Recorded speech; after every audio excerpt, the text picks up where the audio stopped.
The bells ring out over the Acasis Royal Academy. This grand complex of buildings stands here, and since its founding, it has produced generations of brilliant scholars. It is known as the cradle of the continent's elite. The academy only admits adult students. They weave through the cloisters, scrolls of parchment clutched in their hands. However, its true fame and notoriety stems from the exorbitant tuition fees and the soul-crushing graduation exams. By comparison, the entrance exams were child's play. Even here, in this ocean of knowledge, at this pinnacle of education, Tilia sits quietly in the library. Papers flutter from the windows of the towering academic building. There are always days when incidents entirely unrelated to academics still find a way to happen. A purple butterfly lands among green leaves, then flutters gracefully over the stone floor, coming to rest between two pairs of shoes standing opposite each other. Sunlight filters through the lush foliage.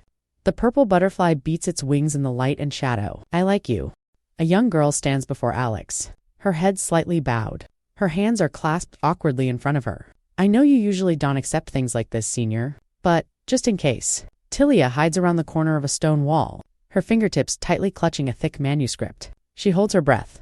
The girl's voice continues from behind the wall. You don't have to answer now. Please don't feel pressured. He suddenly looks up, staring in the direction the voice came from.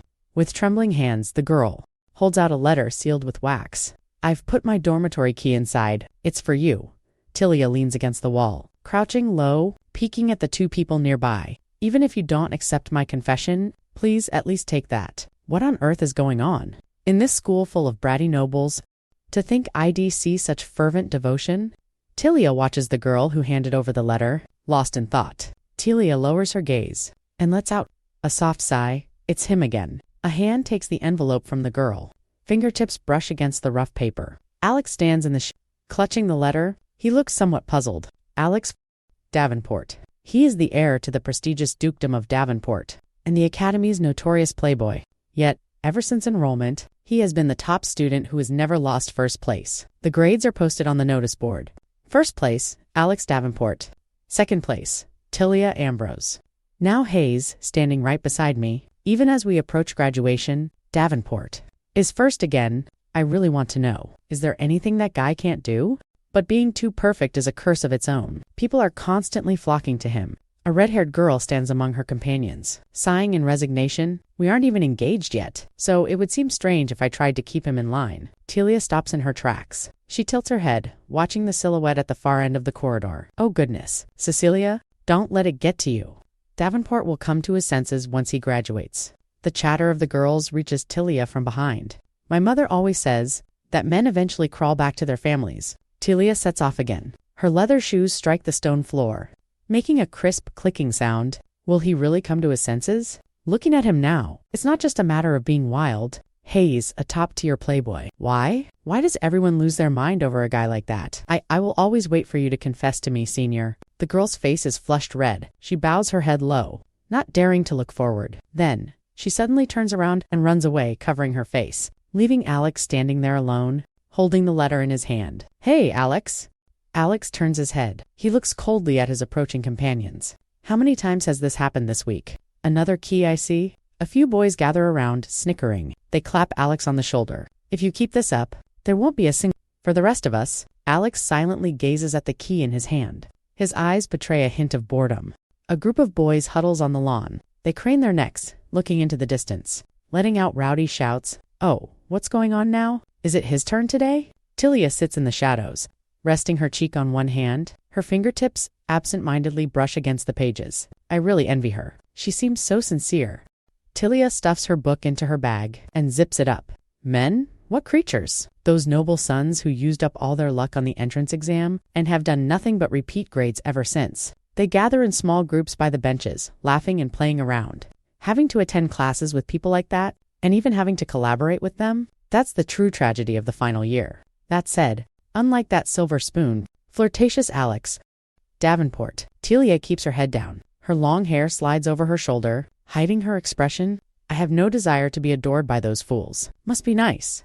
You don't even have to lift a finger, and girls chase after you on their own. A boy leans back on a bench, hands tucked behind his head. His face is full of resentment. Meanwhile, I have to spend money just to get on their good side.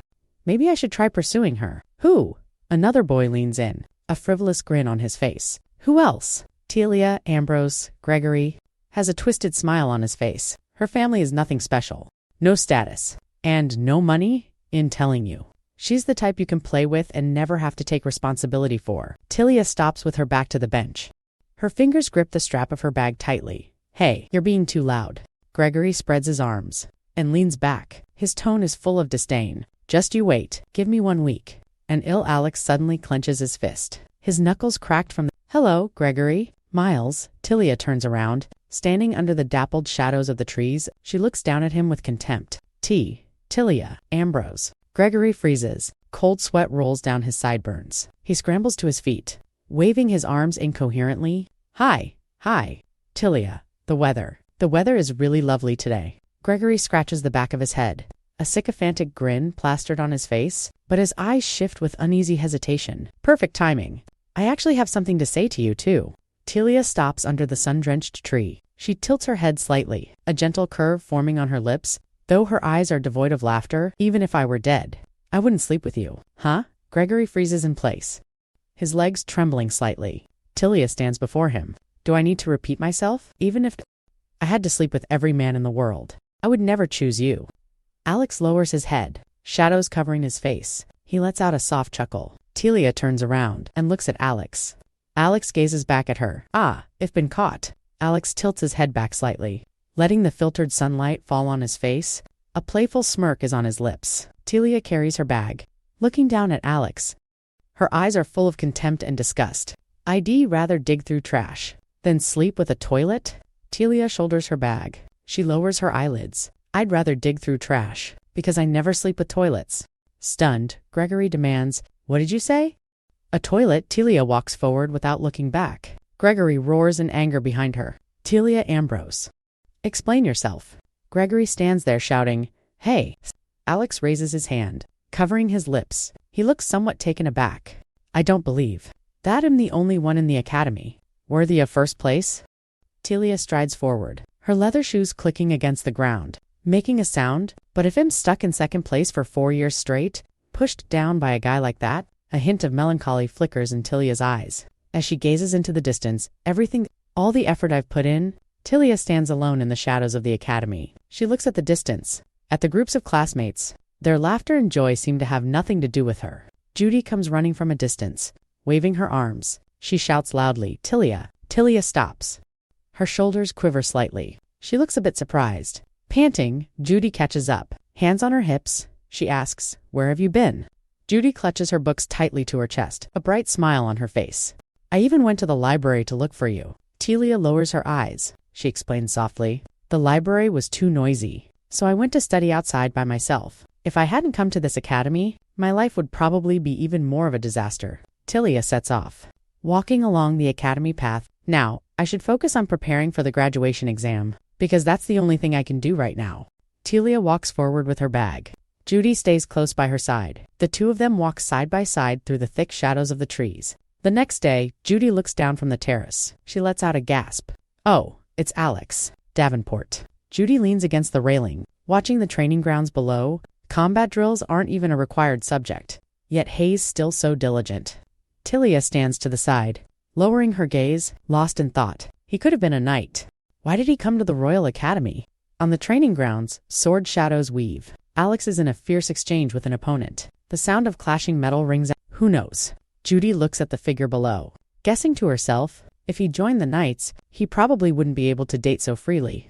Alex grips his longsword tightly, his gaze calm and sharp, though he looks like Hayes just playing around. His fundamentals are incredibly solid. There's no wasted motion in his sword swings. He blocks his opponent's attack with precision. Judy suddenly leans forward, letting out an incredulous cry. What? He actually blocked it like that? Laya watches Alex on the field. As expected of the younger son of a long-standing knightly family, excited screams from other female students ring in her ears. It's Senior Davenport. A few girls huddle together whispering, blushes of shyness on their faces. What should I do? Should I wait until the end of next year to try and talk to him? Senior Cecilia is right over there. So what?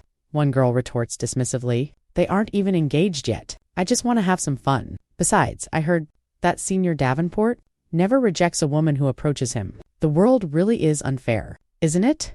Judy turns her head toward Telia. Telia lets out a soft sigh. Tell me about it. Cheers erupt from the training grounds. No matter how much he acts like a frivolous playboy, at the decisive moment, he naturally stands above everyone else. Alex holds dual swords. Dodging attacks with light movements, he seems to be handling it with ease. So effortless, as if Hayes being forced to carry something that he never even wanted. Alex stands at the podium. Looking down at the speech in his hand, his expression seems somewhat cold. Thunderous applause breaks out all around. Now, we invite the top freshman to the stage to deliver the representative address. Tilia stands in the crowd. Watching the figure on stage, Alex clutches the speech tightly, his fingertips tightening slightly from the force. Tilia stands at the edge of the terrace. Watching the training grounds below, I want him to lose. No matter how unfair, at the very least in a match, someone else should be able to win. Alex's attention is drawn to Tilia. Screams from female students come from the stands. Senior, watch out. The opponent raises a wooden sword high. Swinging it down hard with momentum, Alex turns his head, his gaze instantly becoming cold and sharp, radiating a sense of dead lie intent. The wooden sword carves an arc through the air, letting out a dull thud. The opponent loses his balance entirely, falling backward pathetically. Crashing heavily onto the ground, Alex stands firmly. Holding the sword diagonally, he looks exceptionally stern in the sunlight. A burst of enthusiastic cheers erupts. The opponent lies on the ground, panting hard, his face filled with resentment and defeat.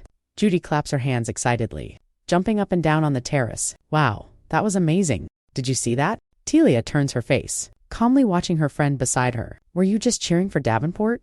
Of course not. Judy gives a thumbs up. I've been praying for you all along, hoping you'd defeat Davenport and take first place. Tilia shows a faint smile. All right, thanks, Judy. The sunlight spills over the Grand Academy buildings. The noise from the training grounds gradually becomes distant and muffled. Alex sits alone on a bench. Sweat rolls down his cheeks. He pants slightly, a hint of fatigue in his eyes. A slender hand offers a handkerchief. Cecilia speaks softly beside him. Here. Good work. You were magnificent just now. Cecilia watches him with a smile.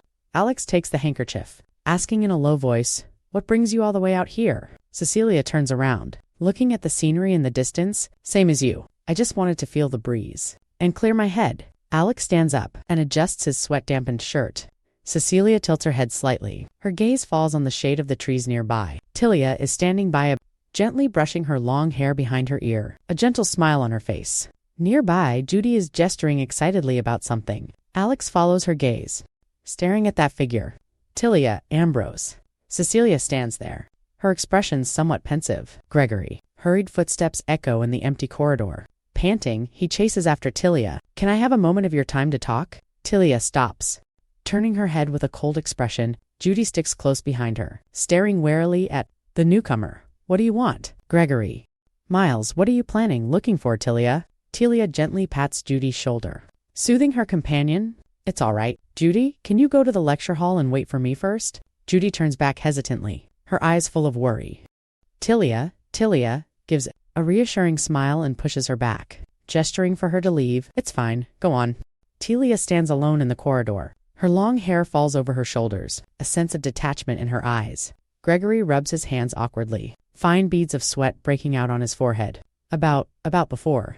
The things he said in the lecture hall? I'm afraid there's been a slight misunderstanding, Gregory explains with a panicked look.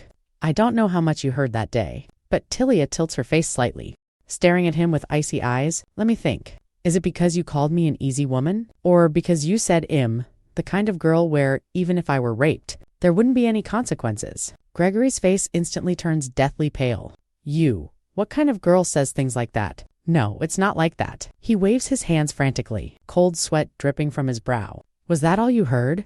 Tilia looks down to organize her bag, her expression indifferent. Now that I think about it, I seem to have seen and heard something else as well. She raises her hand, resting it lightly against her lower lip, a hint of mockery. Is your tongue about to rot off? From licking Alex, Davenport's boots, Gregory freezes in place. Passing students cast strange looks his way. The whispers seem to turn into sharp blades, piercing his pride. He lowers his head, shadows cover his entire face, and his eyes become bloodshot with extreme rage. Enough, Gregory growls through gritted teeth. Know your place. Miss Ambrose? He snaps his head up, his eyes full of violence and contempt. You're nothing but the daughter of a penniless baron, just to earn a few measly copper coins. You're nothing but a lowly sort scrounging around for work, whereas I am the official heir to an earldom, All students here are treated as equals. How long do you think the school rules can protect you? Tilia's tone remains as calm as still water. What? Are you planning to hit me? She tilts her head up slightly, looking straight into those eyes filled with rage. Go ahead, try it. Tilia's gaze is cold and steady, meeting his threat without a hint of fear. This will only ensure you get expelled much faster than you can graduate. Gregory grits his teeth, a low growl of anger escaping his throat. The veins on his forehead bulge. As he glares at the girl before him, Tilia crosses her arms, standing her ground with a cold expression. Disdain flickers in her eyes. Apologize, or you can admit that you're just a dog, no better than a trash bin. Gregory trembles with rage, pointing at Tilia as he roars, "You!" A ripple of laughter breaks out around them. Crisp footsteps echo down the corridor, approaching from a distance. Stop it, Gregory. Gregory snaps his head around, a look of shock appearing on his face. Why are you so eager to harass a lady? Cecilia reaches out and puts an arm around Tilia, staring Gregory down with a sharp gaze. Tilia's eyes widen slightly. As she looks at this unexpected savior, low whispers ripple through the corridor. Cecilia stares ahead. What happened? Tilia. Ambrose is arguing with Gregory Miles. The onlookers discuss in hushed tones. Sir, I hope that bastard Gregory finally learns his lesson this time. But Tilia went a bit too far, too. Who cares about his grades? The reputation he leaves here will follow him for life. There's no benefit in showing off like this. Cecilia turns her head gracefully, her eyes deep and inscrutable. It's true. If she could just be a bit more compliant, life would be much easier. Yet she insists on making things so difficult for herself. Poor Tilia. Should I help her? This time, Cecilia steps forward. Her red leather shoes click against the floor, making a crisp sound. Stop, Gregory. Why must you torment a lady like this? Tilia looks to the side in surprise. Cecilia takes in the scene. Tilia turns her head, a trace of a faint smile on her lips. She rests a fingertip lightly against her chin. Alex stands where light and shadow meet, looking somewhat perplexed. It's impossible. Someone like this could never be Alex Davenport's ideal type. Cecilia reaches out and grabs Tilia's wrist. Stopping her, Tilia looks surprised, a drop of cold sweat forming at her temple. See, Cecilia. Gregory freezes, his eyes wide, jaw clenched. Cold sweat rolls down his cheek. Cecilia. Clayton. She is the eldest daughter of the noble Clayton family, long since betrothed to Alex. Most importantly, the great house of Clayton has long-standing ties with the damnable Miles family. Gregory hunches his shoulders awkwardly. Guarding his chest with trembling hands, he makes an incoherent sound. Tilia watches him coldly. You are truly a disgrace to the Earl. Get lost, Gregory. Miles, the spectating students, scatter. Tilia stands where she is. Gregory shakes his fist angrily from a distance. Just you wait, Tilia Ambrose. Cecilia turns around, looking at, Are you all right? Tilia, you must be terrified. Try to understand what just happened. You know how foolish boys can be.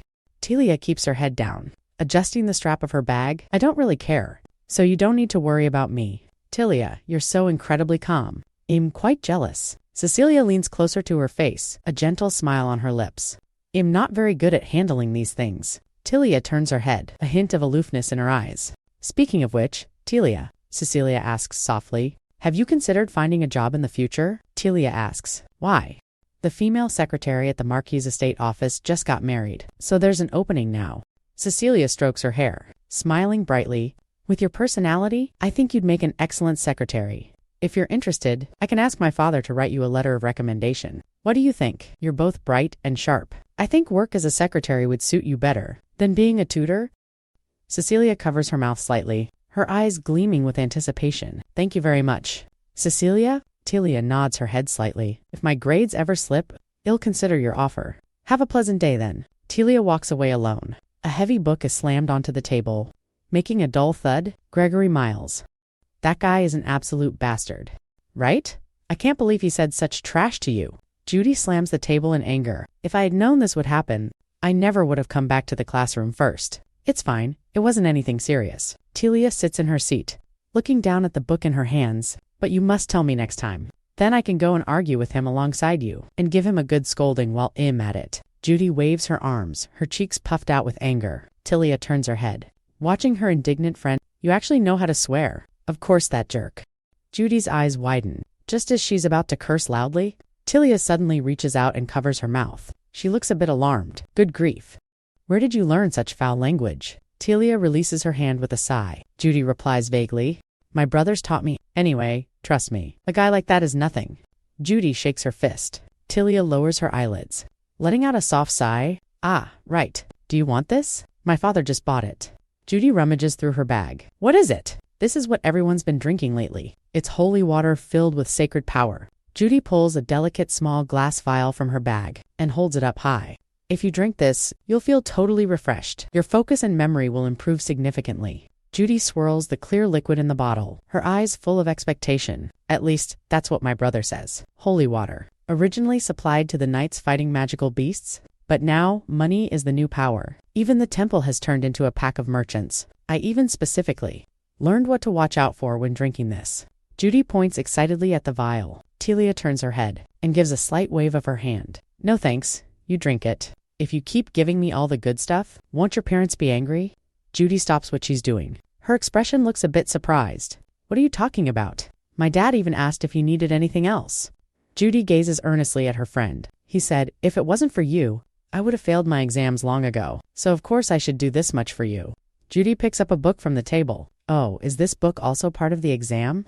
Tilia responds, I intended to return it after reading it for a bit, but I ended up forgetting. Tilia takes the book.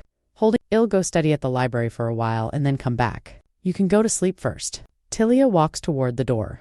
Judy pumps her fist behind her. See, you work too hard. I'll wait up until you get back. So hurry back, okay? Judy loudly reminds Tilia. Tilia waves back at her. All right, I get it. Leather shoes step on the wooden floor.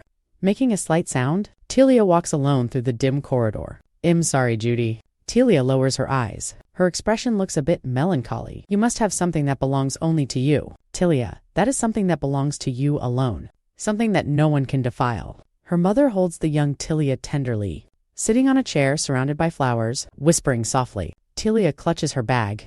Walking alone by the window where moonlight spills in, her long hair flutters behind her. This is the final year.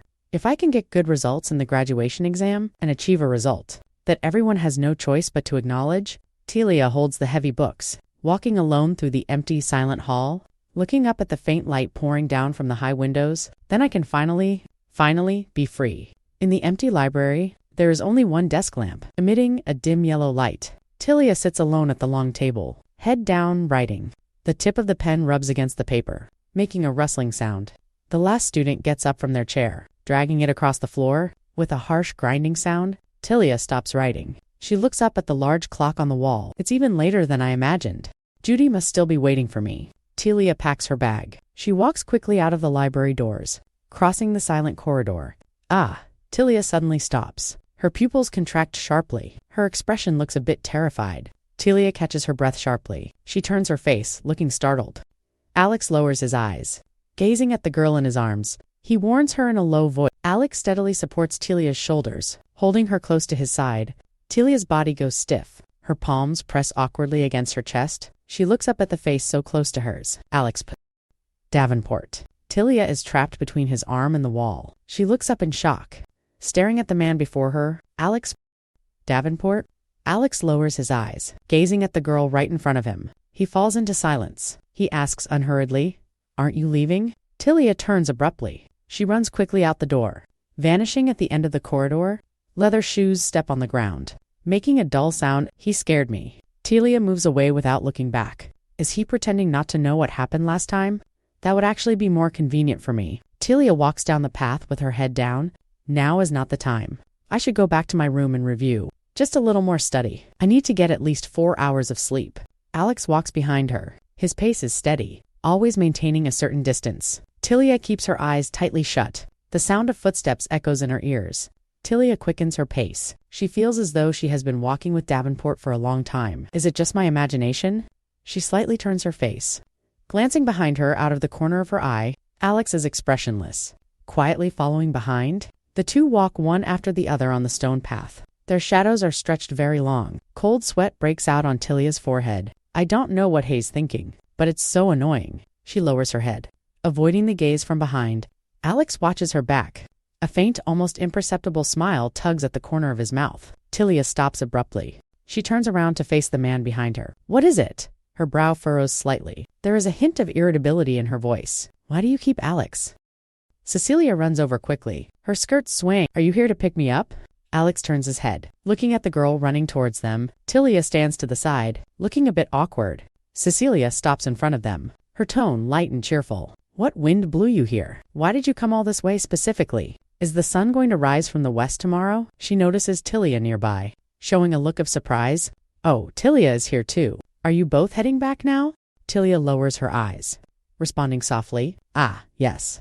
And you? Cecilia smiles and points behind her. I just finished studying in the student council room and was coming back. Tilia gives a small smile, responding softly. Ah, I see. Cecilia looks around, her gaze hesitating between the two. But what are you two doing here? Tilia turns around, starting to walk away.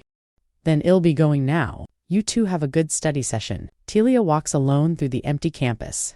Her long hair sways gently in the wind. She shakes her head, letting out a sigh of relief. Cecilia watches Tilia's retreating back, letting out an exclamation. My goodness. Alex stands silently. His profile is hidden in the shadows, his expression looking somewhat cold. Cecilia pulls back her gaze, a faint blush appearing on her face. There's a smile on her lips. She leans in close to Alex, softly calling his name. Alex? Since even the student ranked second said so, shall we do some extra studying of our own? Cecilia reaches out to grab the man's collar, her fingertips lightly brushing the fabric. The student council room happens to be empty. Alex's expression looks a bit distracted, gazing at the girl in front of him, and there is plenty of holy water left. If you're tired, tell me anytime. Cecilia tilts her face up, a charming smile on her lips. Cecilia. Clayton, Alex murmurs her. Cecilia's eyes widen slightly, gazing into the man's eyes. If you want to seduce someone, put a little more thought into it. Don't use cheap little tricks like holy water. Alex stands tall, looking down at her from above. What? Cecilia freezes in place, her expression looking bewildered. Did you think I wouldn't know? Side effects from abusing holy water. As the daughter of a marquise, you should at least try to act with a bit more dignity. Alex drops these words coldly. He turns and walks away. Alex lowers his eyes, his gaze sweeping coldly across the girl in front of him. He reaches out to push away Cecilia's hand, gripping his collar. His tone is flat but leaves no room for doubt. Furthermore, to prevent any misunderstanding on your part, let me clarify one thing first. I never intended to wait for you from the beginning, nor did I take this path specifically for your sake. Leaves rustle in the wind. He begins to walk, moving forward without a single backward glance. This sort of thing won't happen again. Not now, and certainly not in the future. Cecilia stands frozen in place, watching the man's retreating back. Misunderstanding, Alex has his hands in his pockets, walking down the steps with steady strides. Regardless, after we graduate, we are bound to get engaged eventually. Until then, could you try to ignore me? How much longer do you think your family will let you stay on your own? Cecilia turns her face, a cold glint in her eyes. She stares in the direction the man left. Leather shoes step on the wooden floor, making a faint creaking sound. Tilia pushes open the door and quietly enters the room. Judy is sound asleep, slumped over the desk, her cheek pressed against a book. Tilia reaches out, carefully draping a coat over her. Judy lets out a mumble in her daze. She wakes up with a start, looking around the room in a panic. Who are you? Why are you in my room? Tilia quickly holds her shoulders, soothing her in a soft voice. It's me, Judy. Have you been waiting long? I'll wake you up tomorrow morning. You can continue studying then. Judy lets out a massive yawn, rubbing her eyes.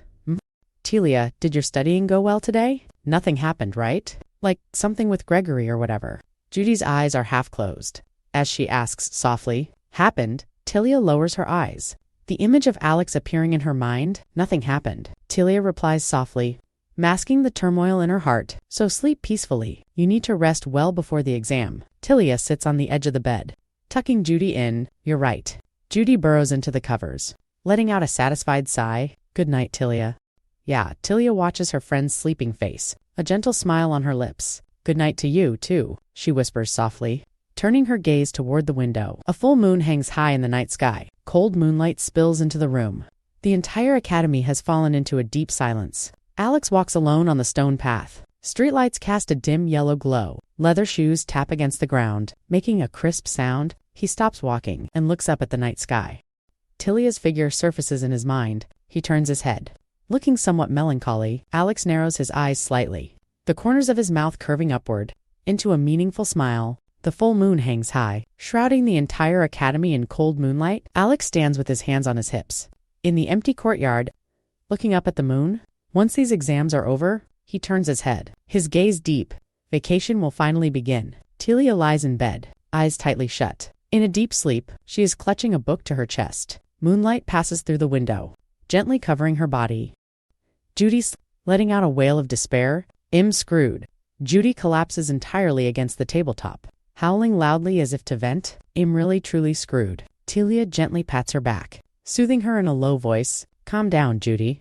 Telia holds a heavy book.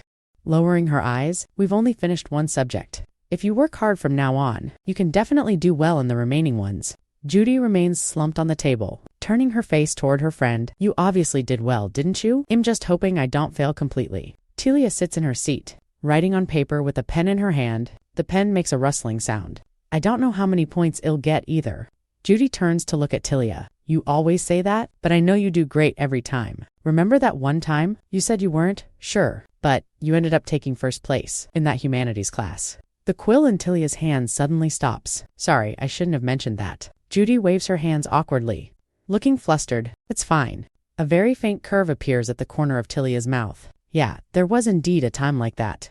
There is a hint of melancholy in Tilia's eyes. That was a long time ago, though it only ever happened once. 3 years ago, a hand gently closes a thick book, even though you still have to take the makeup exam. Tilia stands under the archway of the corridor, watching the crowd gathering in the distance. Noisy discussions reach her ears. A striking notice is posted on the bulletin board. First semester humanities final exam rankings, first place, Tilia Ambrose.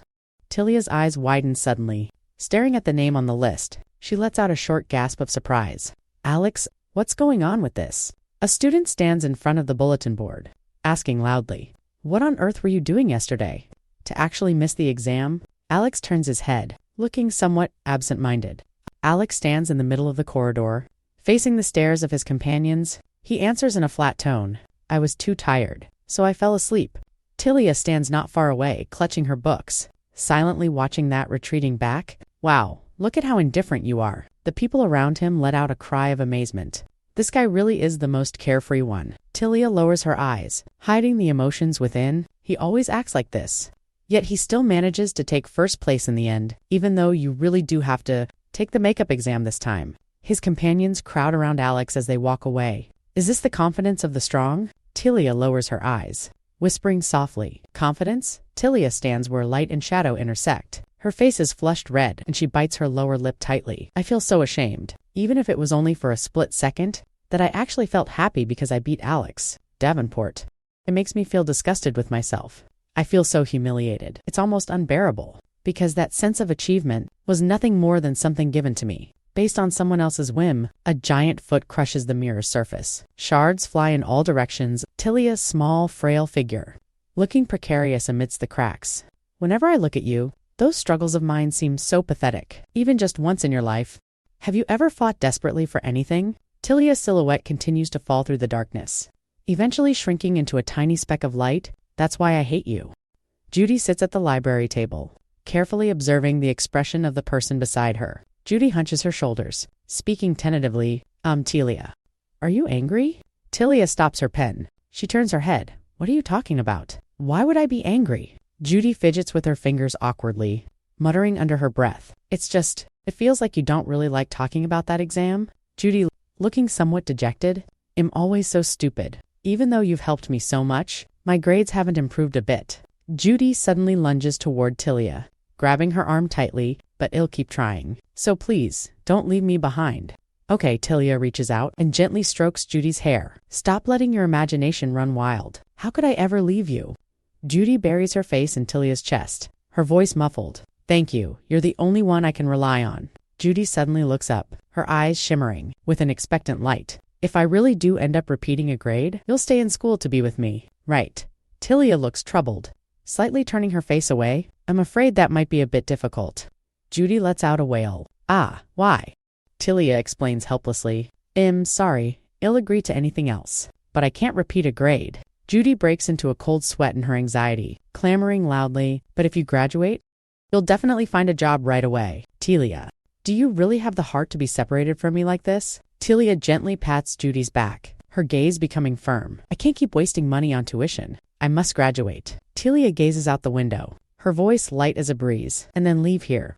To go anywhere? Notes are spread out on the desk, the pen tip resting quietly on the paper. Sunlight pierces the window frames, spilling over the stacked old books. A breeze blows through, and the white curtains dance. Tilia sits alone by the window, staring into the distance. To go anywhere? A call of Tilia breaks the silence. Tilia suddenly snaps back to reality, her shoulders trembling slightly. A lingering melancholy remains in her eyes. Sorry, did I interrupt your concentration? Cecilia walks in, her high heels, making a sharp Cecilia brushes a strand of hair behind her ear, an elegant smile on her lips. She watches the two of them. Hello, Tilia responds politely. Judy hides behind Tilia, peeking out curiously. Did your exams go well today? I feel I performed as well as I could have. Tilia answers calmly. Oh, how modest. Cecilia giggles behind her hand. To reward our diligent student who always ranks second, I'd like to give you a small gift. Cecilia takes an exquisite square box from her coat. A gift? Tilia looks confused. Yes, a gift. Cecilia reaches out, holding a small transparent vial between her fingers. The vial glimmers under the light as it's placed gently on the table with a crisp clink. This is holy water. My father sent it to me. Its effectiveness is guaranteed. When I was preparing for exams, I often relied on it for help. Tilia gazes at the shimmering liquid and asks in a low voice, as for why you're giving it to me, I'd like to know the reason. Cecilia shrugs, looking as if it's perfectly natural. Does giving something like this really require a reason? Cecilia leans down, moving closer to Tilia's ear. I simply hope that you can take first place in this exam. Cecilia's gaze turns sharp, with a hint of undeniable fervor in her voice, because I really want to see you completely defeat Alex Davenport. Tilia suddenly looks up, meeting those ambitious eyes. Her breath hitches slightly. Cecilia straightens her back, looking down from above. Is that explanation sufficient? Tilia stays in her seat, silent for a long time. She just lets the vial of holy water lie there in her sight. Tilia's eyes are filled with complex emotions. Cecilia watches the girl, her voice steady. I want you to defeat Alex Davenport. Let him experience his greatest failure to date. Tilia sits in her chair, turning. Her eyes show her confusion. She falls into silence. The corners of Cecilia's mouth turn up slightly, showing a smile. There's no need to look at me like I'm a madwoman. Doing this isn't illegal, and everyone else is using it too. A slender glass vial sits quietly on the table. It's filled with a light blue liquid that shimmers in the light. Tilia sits alone in the empty room, staring at the vial on the table. Without saying a word, Judy comes running over in a hurry, calling out Tilia's name. Judy leans her hands on the table, looking somewhat anxious. Let's go. Never mind my rhetoric exam. We need to head out early. Tilia stands up, slinging her bag strap over her shoulder. While tidying her things, Cecilia asks softly from the side, Tilia, you said you were going to the main building, right? Yes. Cecilia slightly turns her face, watching her companion leave. My exam hall is in the main building too. Tilia takes the glass vial of holy water and drops it into her bag. Cecilia smiles. Gazing ahead, Tilia puts on her bag and stops. Cecilia urges softly, you go ahead. Judy is already waiting for you. Cecilia stands in the middle of the empty hall, waving her arm. Good luck on your exam. Tilia walks through the corridor. Judy is standing at the door in the distance, waving her hand vigorously. As a greeting, Tilia sits at her exam desk, her quill moving rapidly across the paper. A male student clutches his forehead and lets out a sigh of lament. 2 exams in one day. This is just cruel. I can already see my future. I'm definitely going to fail. How can a general elective exam be this hard? Tilia looks around. The exams in the annex end very late. He doesn't have much confidence, but he studies. I hope he does well. Tilia sits alone on a bench, swinging her legs. Should I wait here until Judy comes out? A crisp clinking sound came from the bag. Tilia lowered her head. Looking into the gap of the bag, Tilia took a small bottle out of the bag. Her expression was confused. Why did she suddenly say something like that? Cecilia leaned close to her ear, whispering a warning. I really want you to defeat Alex Davenport. Tilia stared at the bottle in her hand. Did something happen between the two of them? Tilia held up the glass bottle. The liquid inside shimmered in the sunset. Anyway, this is holy water. Judy ran ahead with her bag on her back, turning her head to ask Tilia, are you really going to drink that? Judy looked a bit worried. I mean, the holy water. You have to be very careful when you drink that. You know that, right? Tilia was puzzled. Careful? Judy leaned in close to Tilia's ear, covering her lips with her hand, lowering her voice. My brother told me that if you drink too much ordinary holy water, or if you drink that low-quality stuff, your body will have a strange reaction. Tilia turned her head. Her expression was somewhat hesitant, like dying. Judy shook her head. That only happens if you take a high concentration all at once. Then it would happen. What I'm talking about is going into heat. He said you'd fall into a state of arousal like a wild beast. And unless you have sex with someone, you won't be able to calm down at all? Tilia couldn't help but laugh out loud. That's impossible. Judy's face turned red with anxiety. So if you really need to use it, you must tell me. Her expression was still full of worry. Cecilia uses this stuff too, so it's probably not some cheap low-quality product. But still, be careful. Judy waved her hand, turning to run off into the distance. After the exam, Tilia was seen sitting alone on the steps by a stone pillar, looking down at the small bottle. Lost in thought, noisy voices came from the distance. Tilia looked up. Looking toward the direction of the noise, a male student looked highly excited. Wow, the effect of this holy water is insane. I need to stock up before the next exam. I can even remember clearly which page the exam questions came from. A companion beside him whispered a reminder. If you want to buy it, go quickly. I went to a lot of trouble to find this thing. The male student continued talking excitedly to himself. I used to wonder why everyone was drinking it. Now I see it really does make a difference. If I can keep this up, passing the graduation exams will be a breeze. Everyone is using it. If I don't drink it, then I'll be the only loser. It's like everyone else is riding a horse, while I'm the only one running barefoot. Tilia stopped in her tracks, looking down at the tips of her shoes, falling into a long silence. Running barefoot, huh? Tilia held up the glass bottle in her hand, watching the liquid slosh inside. If I drink this, will I be able to run a bit easier too? Tilia's brow furrowed slightly. A hint of struggle appeared in her eyes. Can I find even a shred of peace here? Tilia slowly closed her eyes, pressing her thumb against the cork, pushing it open with force. It made a crisp, popping sound. But I have known for a long time that charity from others can never truly belong to me. Tilia tilted the bottle. The clear liquid flowed out from the mouth of the bottle, spilling onto the cold floor tiles, splashing into tiny droplets. Rather than being the person others expect, a clown riding on horseback, I'd rather run barefoot. Until the very last moment, the liquid spread out around her feet. Judy from the annex came running out, cheering loudly for Tilia with her hands held high. I'm done with the exam. The liquid on the ground gradually seeped into the cracks, leaving only a wet patch shimmering in the afterglow. The first graduation exam of Acacius Royal Academy consisted of 8 compulsory humanities subjects, and for inside the exam hall, only the rustling sound of quills moving across paper remained. Students were buried in their writing, leaving ink marks on the white exam papers. If they failed even one of the 12 subjects, they would have to repeat the grade. They wouldn't even be able to take the second graduation exam in winter. They would have to wait another whole year. The first semester's graduation exams lasted about a week. The fourth-year students should have been at this moment freed from the exam season, but a commotion broke out in the crowd. Students were running in a panic. Their footsteps were chaotic. Judy's eyes widened. Her face was pale. This is simply a nightmare. How is this possible? Students crowded in front of the bulletin board, pointing fingers, talking among themselves, leaking exam questions. Could something like that really happen? Judy let out an angry roar. Killing him wouldn't even be enough. A striking notice was posted on the bulletin board. Notice regarding the fourth-year rhetoric final exam, leak, and the expulsion of cheaters. All answer sheets will be voided and a re-exam will be held. Valentinus, Ingrelage and Vass Gilman. These names appeared prominently on the expulsion list. Everyone would have to face a rhetoric re-exam. The area before the bulletin board was swarming with students. Is this really a makeup exam? This is impossible. Students stood in the middle of the hall, waving their arms in anger, roaring loudly. I did so well this time. Maybe. I should be glad those guys who leaked the questions were expelled. Judy clenched her fists. Her knuckles trembled violently from the force. The dean is the real problem this time. Every day, something goes wrong. No, the real culprit is actually Lilia. Tilia suddenly rushed out from behind, reaching out to firmly cover Judy's mouth, forcefully cutting off her words. Judy struggled desperately, making muffled whimpering sounds. Judy's scream echoed through the hall, resonating through the empty building. The bulletin board returned to a dead silence, leaving only the silence. Judy slammed her hand onto the table. Her body trembled violently with rage. Gregory. Miles. I should have dealt with that bastard a long time ago. Why is he the only one who escaped unscathed? The people who got caught this time were all part of his gang, Judy recalled through gritted teeth. Those guys who used to huddle together whispering, his father must have pulled some strings behind the scenes. Tilia picked up her cup, taking a small sip, flipping through the pages of a book with a flat expression.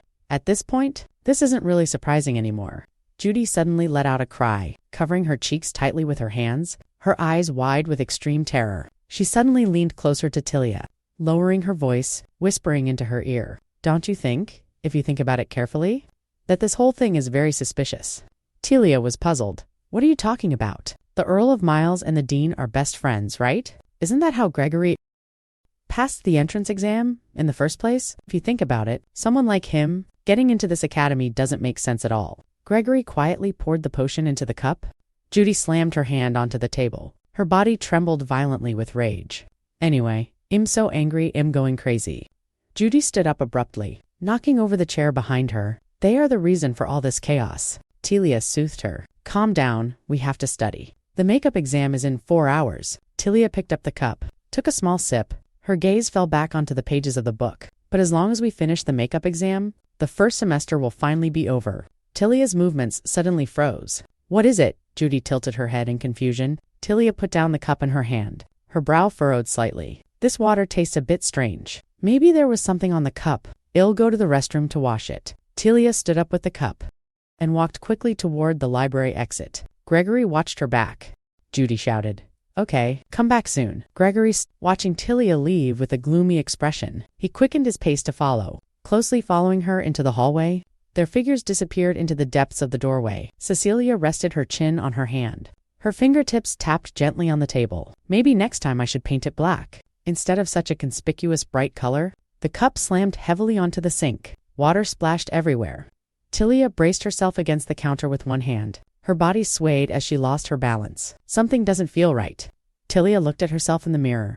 Her breathing became rapid and heavy. My head is so dizzy. My body is so hot. Did I suddenly catch a cold? Maybe I should go to the infirmary for some fever medicine. No, it's a cold. Tilia stopped in her tracks. Her consciousness began to blur and scatter. I want someone, anyone at all, to do something to me. Tilia suddenly covered her mouth and nose. Her eyes trembled with terror.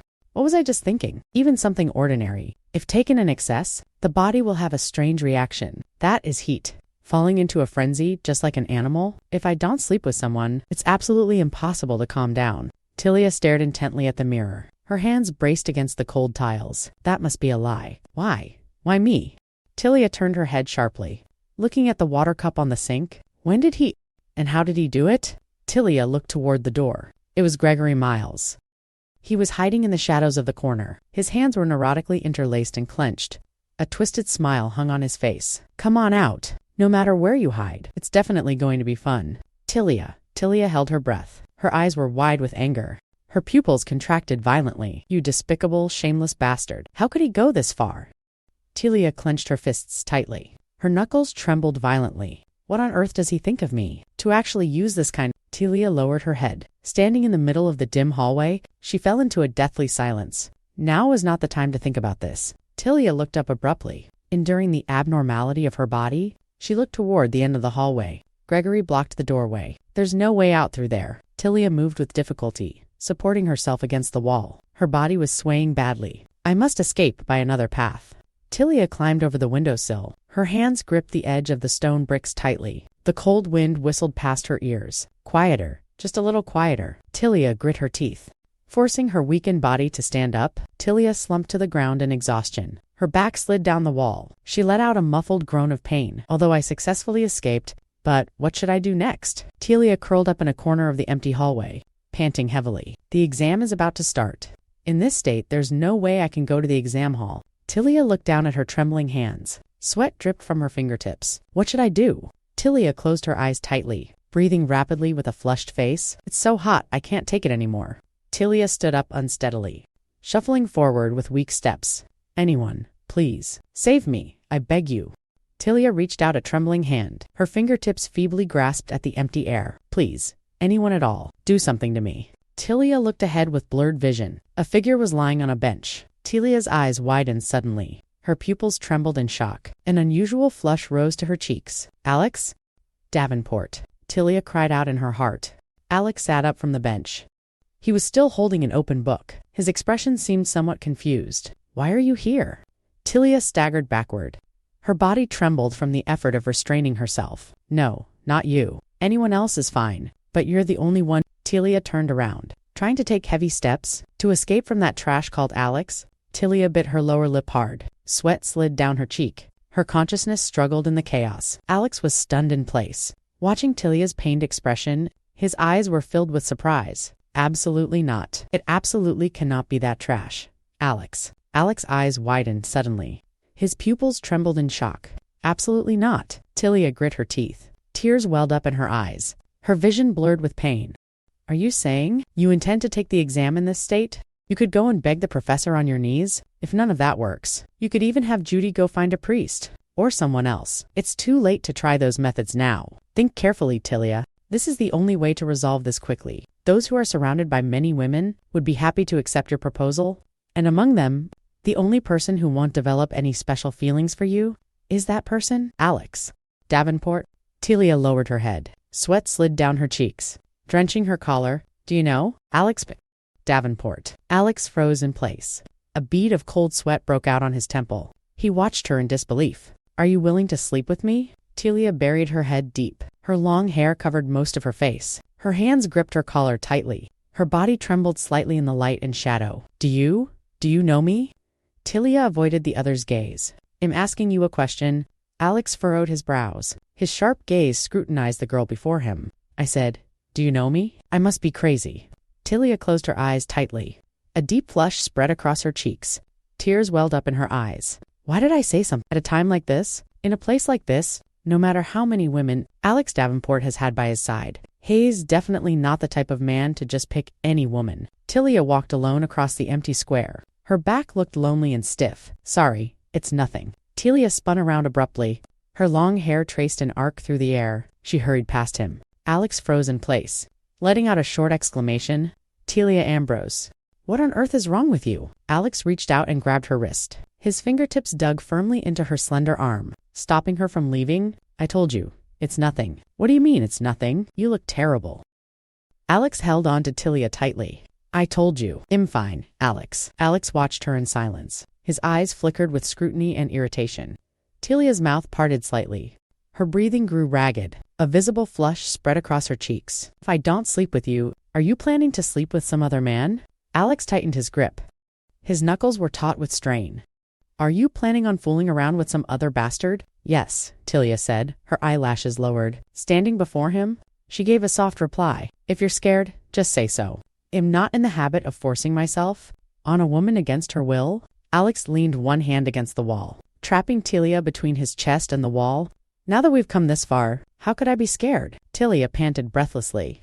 Alex Davenport. Alex was taken aback for a moment. He lowered his gaze, staring at the girl just inches away. So, shall we begin? Now Alex refused. No, first, before doing anything else, you need to get cleaned up. I don't sleep with people who aren't clean. Alex opened the adjacent door. Towels are in the cabinet. Come out once you're washed. Alex turned around. Pushing the door open, he walked toward the outer room, leaving only a cold silhouette behind. He'll go wash somewhere else. Tilia stood alone in the center of the room, staring blankly at the door. The bathroom door was slowly pushed open, letting out a soft creak. The shower head hung down. Crystal droplets of water fell intermittently. Splashing against the cold tiles, Tilia gasped for breath. Sweat slid down her messy strands of hair. My head hurts.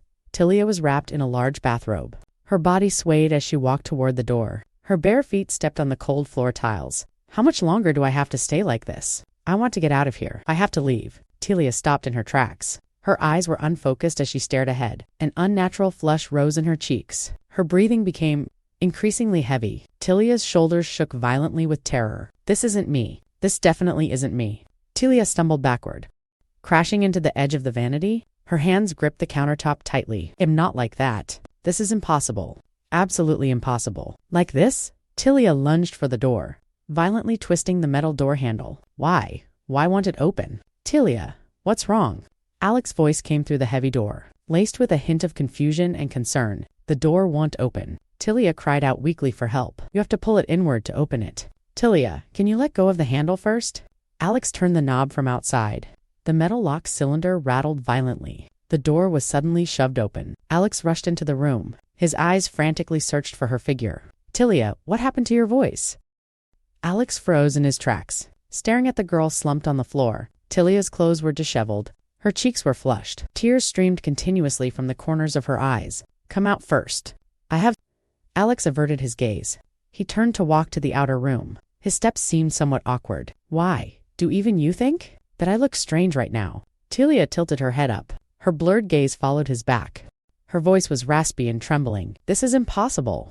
Do you? Alex suddenly turned his head back. His eyes swept over Tilia's wet eyes. His breath hitched instantly. Damn it. Tilia lowered her head. A blurred smile actually touched the corners of her mouth. Sweat dipped down her burning cheeks. Alex Adams' apple bobbed. A faint flush rose in his cheeks. His gaze became deep and complex. Alex. Finish washing. Tilia reached out a trembling hand, gently grabbing the hem of Alex's clothes. Her fingertips slowly tightened on the fabric. So, what are we going to do now? Tilia sat on the floor, looking up to watch the man before her, her fingertips tightly hooked around Alex's palm, unwilling to let go. Alex leaned down, bracing his hands on either side of Tilia's body, shrouding her in his shadow. Don't regret this afterward, Alex warned in a low voice. His breath brushed against the tip of her nose. A dangerous glint flickered in his eyes. You started this. Alex reached out to cradle the back of Tilia's neck, his hand disappearing directly into her damp hair. He kissed her fiercely. Tilia closed her eyes, letting the burning heat overwhelm her. Alex pulled Tilia into a tight embrace, leaning down to kiss her lips, his arms wrapped around her back. They both tumbled onto the bed. Tilia's long hair fanned out across the pillow. She let out a muffled groan. Alex leaned down close to her face. His breathing turned shallow and fast. Tilia's mouth parted slightly, letting out broken gasps. Tilia lay flat on the bed, raising her arm to cover her eyes, murmuring with a flush on her face, You. She lightly kicked Alex's leg. You take your... Alex's brow furrowed. His expression seemed somewhat awkward. I hate being the only one like this. Fine. Alex reached up to grab his collar, roughly pulling open the buttons of his shirt. Honestly, you. He tossed his discarded shirt aside, signaling to her in a low voice. Here, Alex burst.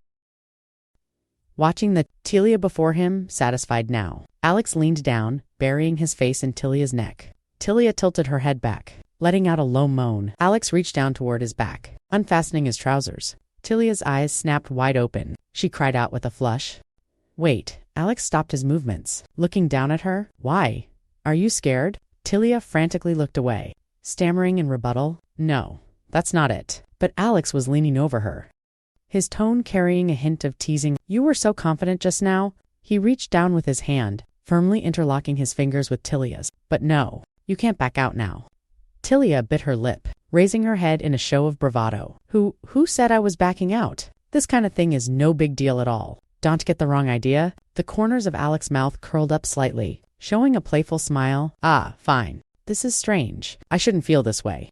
Alex tightened his grip, interlocking his fingers with and pressing them against the bed. Alex leaned down and kissed Tilia's neck. I have always craved Davenport. She suddenly opened her eyes, her pupils trembling slightly. Craving for him to touch me? Tilia lay flat on the bed, letting Alex bury his head against her chest and neck. This is all because of the holy water. If it weren't for the holy water, I wouldn't care about someone like him at all. Alex let out a light chuckle, calling her name. Ha, Tilia. You didn't know that you would do this kind of thing with me. You used to hate me, didn't you? You hated me so much that being near me felt disgusting? Tilia's eyes widened, and she retorted with a flush on her face. Did you think I knew that I would do such a disgusting thing with you? Alex lowered his gaze slightly, a curve forming at the corner of his mouth. I knew. Snowflakes fell silently in the night sky. A figure walked alone through the snow. I knew from the very beginning. Alex stared into Tilia's eyes, a flush rising in his cheeks. I knew that one day, you and I would end up like this. Tilia's eyes widened, staring at the face so close to hers. What are you doing? Alex held her chin and kissed her deeply again. Tilia closed her eyes, letting out a muffled groan. The two were entangled on the large bed, their disheveled clothes piled together. Sunlight poured into the room through the tall windows. Tilia lay limply on the pillow, letting out a low moan. I have to get dressed. I must be crazy. What just happened was completely irrational. Alex pressed against her from behind. Tilia cried out in pain. What's wrong? Does it still hurt? Should I go get you some water? Tilia closed her eyes and shook her head. I'm fine, it's not because of that. She turned her head, looking at the clock on the table. The hands had already passed the scheduled time. The exam. Alex froze in place, making a confused sound. Ha! Tilia suddenly sat up, grabbing her scattered clothes in a panic. I have to go. For the makeup exam right now. Alex looked at her in shock. Are you going in that state? Tilia threw off the covers, shouting in panic. Yes. The rhetoric makeup exam starts in less than 10 minutes. She knelt on the thick carpet, searching around anxiously. My clothes. Where? Alex picked up the shirt from the floor and handed it to her. Here, he approached from behind. Telia opened the cuff of the shirt and stretched out her arm. Telia obediently slid into the sleeve, turning her face to look at him. This guy, honestly? He skillfully helped her straighten her collar, his movements incredibly natural. How is he so skilled at this? Is it because Hayes so experienced? Alex knelt halfway in front of Telia, his long fingers nimbly fastening the buttons. Don't go yet? Wait a moment. I have something to give you. Telia froze, asking back in confusion. Give me. Alex stood up and walked to the side, instructing her without looking back. Just wait here. Telia sat alone by the bed. Watching his retreating back, she fell into silence. She lowered her eyes slightly, letting out a soft sigh. Ah, right. That was my first time. Telia reached out and gripped the bedsheet, her fingertips trembling slightly. Staring at that spot of blood, he wouldn't say. He didn't know it was my first time, would he? Or say, hell, take responsibility or something. Alex stood with his back to the bed, rummaging for something at the table. Telia, Ambrose. He turned around, holding an exquisite little vial. Drink this before you leave. I should have given it to you the moment you arrived, but I couldn't drink it now. Telia looked up, looking at the hand being held out. This is what you meant. The thing you wanted to give me as soon as you saw me? A contraceptive? To think I actually thought he'd take responsibility. What an absurd idea. Telia took the vial and drank it all in one gulp. As expected, there's a reason I chose Alex Davenport.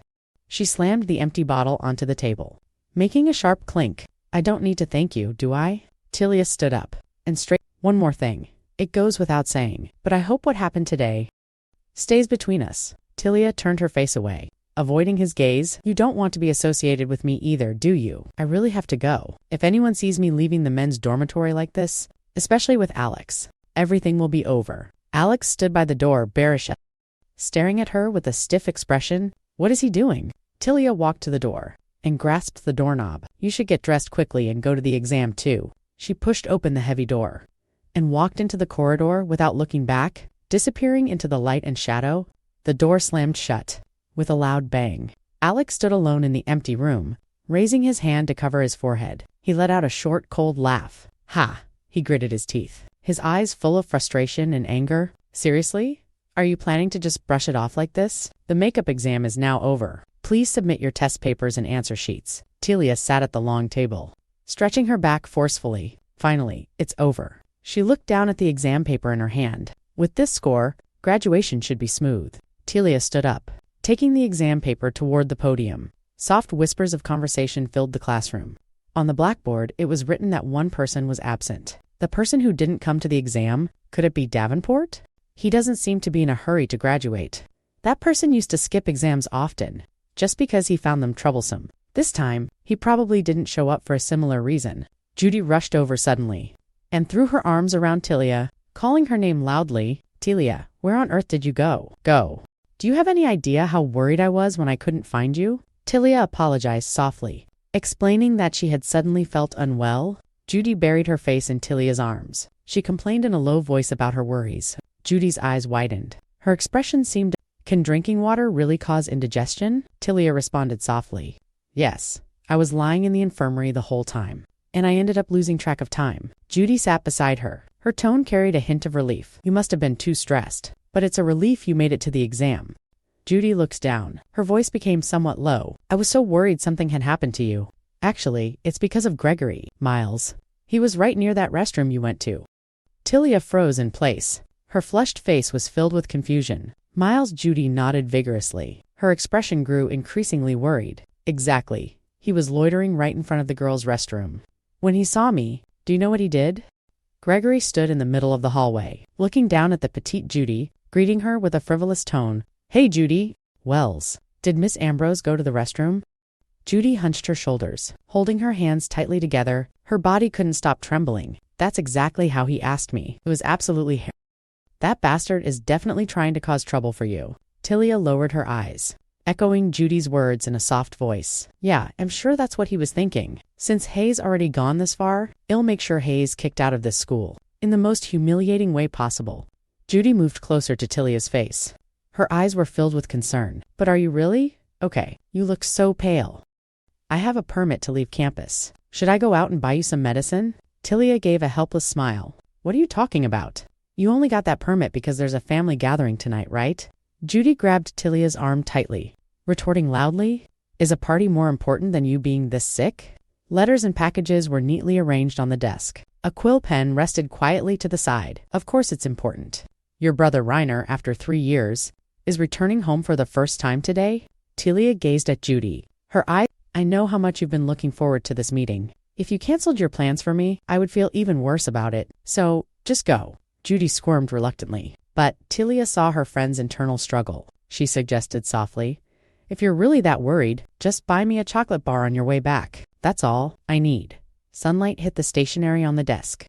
The shadow of the pen's nib stretched diagonally. Tilia clutched her abdomen tightly, grabbing the fabric of her clothes with force. "My stomach hurts so much." She collapsed onto the bed, curling her body up. "I can understand the back pain. But why does my stomach hurt this much too? I will never tell Judy about what happened with Alex. If I told her the truth, Judy would definitely cry. She would feel sorry. She would feel like she hadn't been any help at all."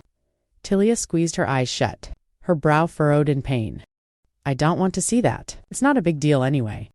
"Right. Besides, none of this matters. Right now, in living a fake life, I'm just having a nightmare. As long as I endure this period of time, it will all be over soon. Soon, the life I planned for myself, my real life is about to begin, so it's fine."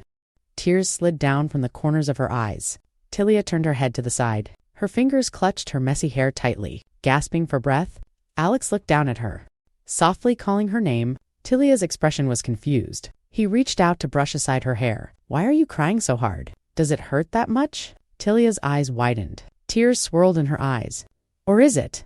Alex moved closer to her face, whispering softly, "Have you always been such a crybaby?" He was locking Tilia tightly in his embrace, staring into her trembling pupils. Tilia snapped her eyes open. Her pupils constricted in terror. Cold sweat slid down her cheek. She woke up with a start, sitting up abruptly, breathing heavily in the dim bedroom. Tilia held her head in both hands. Her fingertips sank deep into her hair. Why was that dream so vivid, making me remember all sorts of unnecessary things? Alex leaned down, kissing Tilia's forehead. "Don't cry, Tilia. When you cry, I don't know what to do." Alex lowered his eyes. His long lashes shielded his eyes. "I don't know. Have you ever said something like that to anyone else?" Tilia curled up in the corner of the bed, holding her knees tightly with both hands. "But this won't work on me. Tilia Ambrose, how could you do this to me? How could you?" He stood in the middle of the dark room. Broken debris was scattered around his feet. "Who do you think I'm living this way for?" Tilia watched all this in terror, letting out a faint murmur. "Mom, Mom." Her mother turned her head abruptly. Tear stains were on her face. Her eyes were full of despair. "Tilia," she stepped forward quickly, grabbing Tilia's shoulders tightly. "My poor daughter." Her mother knelt on the ground, crying out like she was losing her mind. "You cannot live a life like this. You must absolutely never believe a man's words." Her mother held the young Tilia tightly, with enough force that it felt like she was trying to crush Tilia into her own body. "You cannot let yourself be fooled by love. Otherwise, you'll end up just like your mother. Do you understand?" Her mother wept. Her voice echoed in the empty room, saying he only loves me, saying he'd devote his whole life to me. She tilted her head back and laughed. Tears slid down her cheeks. "I was deceived by those sweet words. It completely ruined my life." Mother and daughter huddled in the dim light of the hallway. Their silhouettes appeared broken and fragmented. "I won't be deceived again. Never." Tilia sat on the bed, holding her knees tightly with both hands, her fingertips pressed hard against her arms. The door was suddenly shoved open. Judy called out loudly. Tilia turned her head. Her expression looked a bit tired. "Judy, why are you back so early?" Judy rushed into the room. Her tone was urgent. "That's not important. Look at this." Tilia's expression was confused. "What?" Judy was holding an exquisite box. Her eyes were shining. "Someone sent you a gift." A gift. A deep blue gift box lay there quietly, tied with an exquisite ribbon. Tilia leaned over, staring at the box on the table. "What is this?" Judy was somewhat confused. "I don't know. The dorm supervisor asked me to give this to you." Tilia stared at the gift box. "This is strange. This ribbon looks like it's made of velvet. No one would ever send me something like this." Tilia reached out. Her fingertips pinched one end of the ribbon and slowly pulled it loose. Judy's eyes widened. She let out a gasp. "Oh, what is this?" The gift box was fully opened. Inside, medicine bottles and jars were neatly arranged. They gave off a professional air. Tilia asked in a low voice, "Is it medicine?" Judy picked up one of the brown bottles. She examined it closely. This one is really good for bruises, and this one is an ointment for wounds. Tilia lowered her eyes. She gazed at the fine medicines. It looks like these were all prepared by a high-level pharmacist. Judy turned her head and looked at Tilia beside her. Do you have any idea who might have sent this? Tilia recalled. Alex. Tilia cast her eyes down. No. Judy tilted her head up. A hint of curiosity was in her eyes. Really? Judy suddenly turned around. She ran quickly toward the door. Now's not the time for that. I bought some chocolates on my way here. Judy crouched on the floor, holding a giant oval gift box in her arms. Her face was beaming with a bright smile. Wait, actually, I didn't buy them. My mom bought them. Tilia stood a short distance away, looking at the exquisite box. Were they from the Countess? I'll have to thank her later. Judy looked down. Her fingers lightly brushed against it. The gift box is really no big deal. Sunlight bathed the magnificent academy buildings. Laughter echoed through the corridors. Since the re-exams are over, don't you feel like you can finally breathe again? The classroom was in a state of chaos. Students were waving their arms in excitement. Someone even jumped onto a desk. Who wants to get their passing notice? And then go out and play today. A boy with glasses pushed up his frames. The lenses glinted in the light. Look at this guy. Slacking off right after the first round is over? I live for days like today. Another boy leaned back in his chair, with his hands behind his head. Before the grades are out, we have to have as much fun as possible. You're right. A prominent notice was posted on the bulletin board, indicating the grading period. The campus echoed with the clamor of students. Judy's eyes widened. Her pupils trembled slightly. She looked a bit dazed. This is so weird, Tilia. I think I might have studied myself into a frenzy. Tilia raised her hand. Pressing against her aching forehead, her expression looked a bit gloomy. Over the past few days, no matter where I go, I keep seeing Alex Davenport. Judy suddenly covered her cheeks, shaking her head frantically. I must be hallucinating. Right. Tilia stood behind Judy, staring straight ahead. No, Judy, it's real. Over the past few days, Alex has been stalking us. Tilia lowered her head slightly. A bead of cold sweat formed on her forehead. To be precise, Hay's not stalking us. Hay's been following me. Judy looked quite exhausted. I don't think I got enough. I should go back to the dorm and rest. Tilia held her shoulders and responded softly. Okay, you go on ahead. I have a book to borrow from the library, so I'll stop by there on my way. Tilia started walking forward.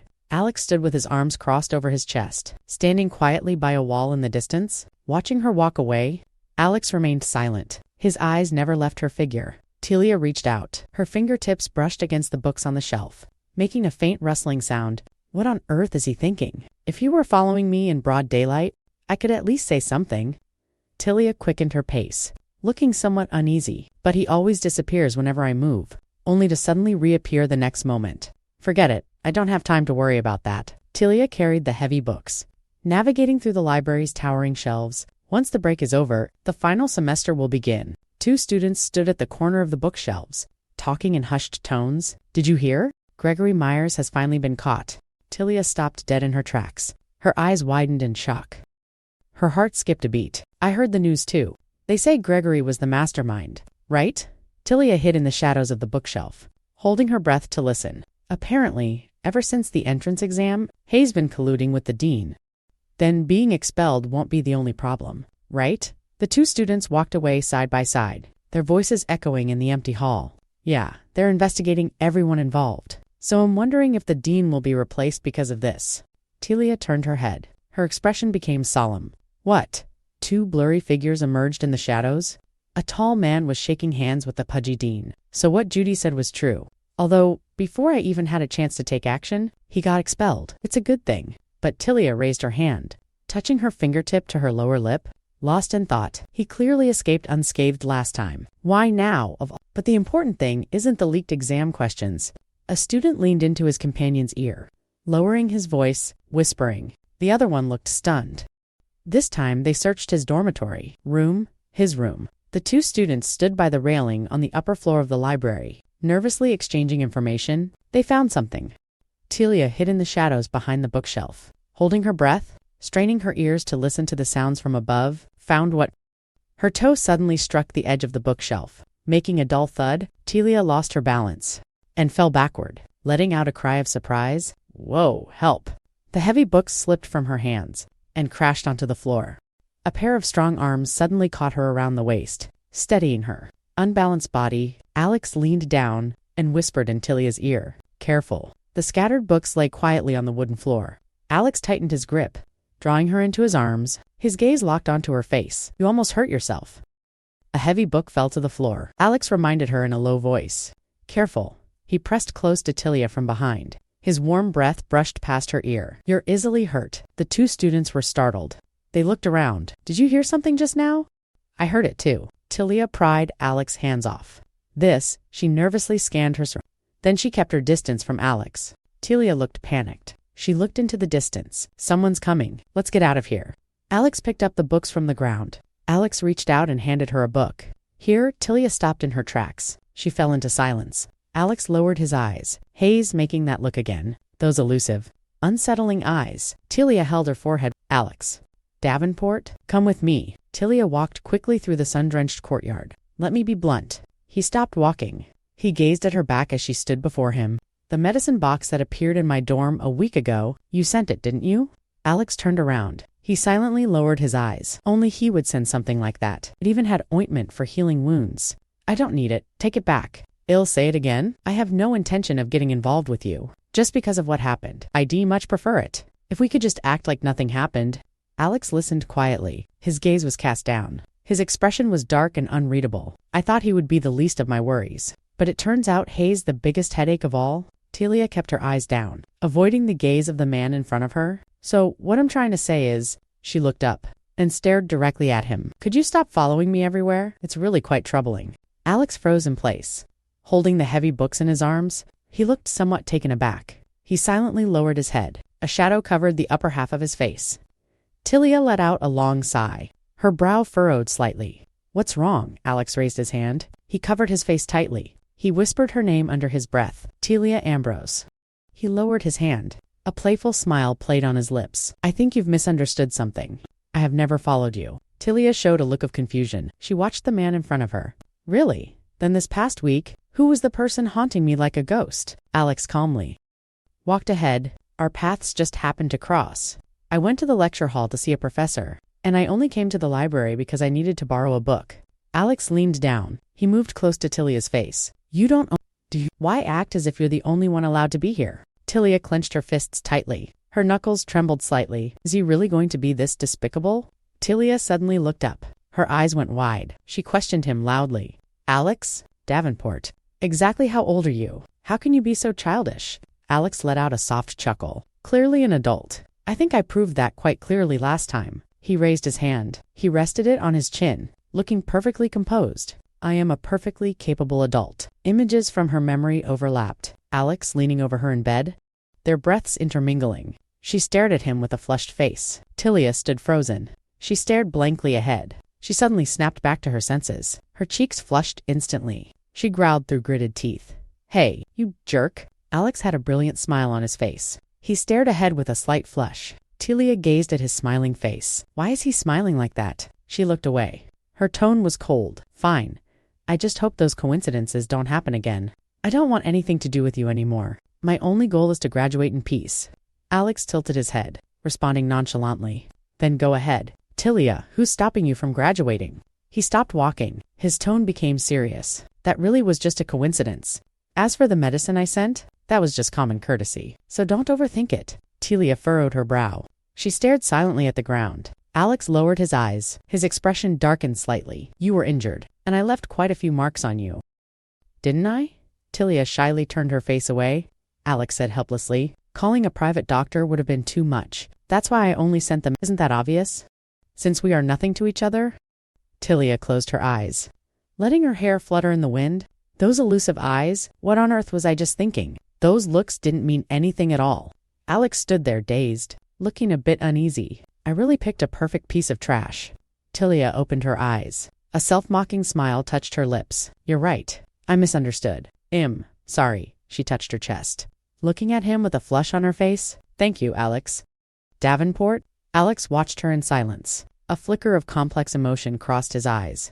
Tilia turned around. She walked away quickly. Just like you said. I hope those coincidences don't happen again. Alex stood where he was, watching her figure as she walked away. Alex stood alone in the courtyard, staring at the empty archway. His figure looked somewhat lonely. Night fell. The full moon hung high above the spires. Common courtesy. Tilia lay on her bed, staring blankly at the ceiling, so it was all just common courtesy. She reached out, holding a shell-shaped chocolate with her fingertips. She examined it repeatedly in the moonlight. Tilia lay on her back in the large bed, her long hair spread out like seaweed. She clutched the sweet in her hand. She fell into a long silence. Right, there's no need to overthink it anymore. She opened her fingers, letting the chocolate fall back into the gift box beside her, because Alex Davenport and I are destined to have nothing to do with each other. The last day of the semester finally arrived. Acace's Royal Academy. A one-month break begins today. Judy said reluctantly. Tilia, I'll contact you. You must come visit my house. Okay, Tilia raised her hand toward the carriage window, signaling to Judy, sit still or you'll get hurt. Judy clung to the window ledge. Her eyes were moist. She shouted her goodbye. Tilia, I'll miss you. The carriage bumped along into the distance. Judy's voice still echoed. Have a great break. Tilia's head snapped to the side from the slap. You call this a report card? A hand gripped the paper tightly, knuckles straining from the force. How many times do I have to say it? Bradley roared with a contorted face. If you can't take first place, then it's all meaningless. You need the title of the Academy's top student to prove that you're capable of producing an excellent heir, you useless piece of trash. Tilia stood where she was, staring at the report card that had fallen at her feet. The edges of the paper were tattered. The words, second place, were clearly visible on it. That monster, Alex Davenport? I heard he even missed the exam that day and had to take the re-exam. Tilia walked through the hallway and pushed open the heavy doors. Watching the figures talking in the distance, he must have had so many points deducted. Yet even so, he still took first place. If it were me, I wouldn't even be able to come close to his level. Tilia Ambrose. Bradley raised his right hand high, preparing to strike his daughter. You bitch! Have you still not come to your senses? Tilia responded in a calm tone. Is that really wise? Father Bradley halted his movement. His eyes widened. What?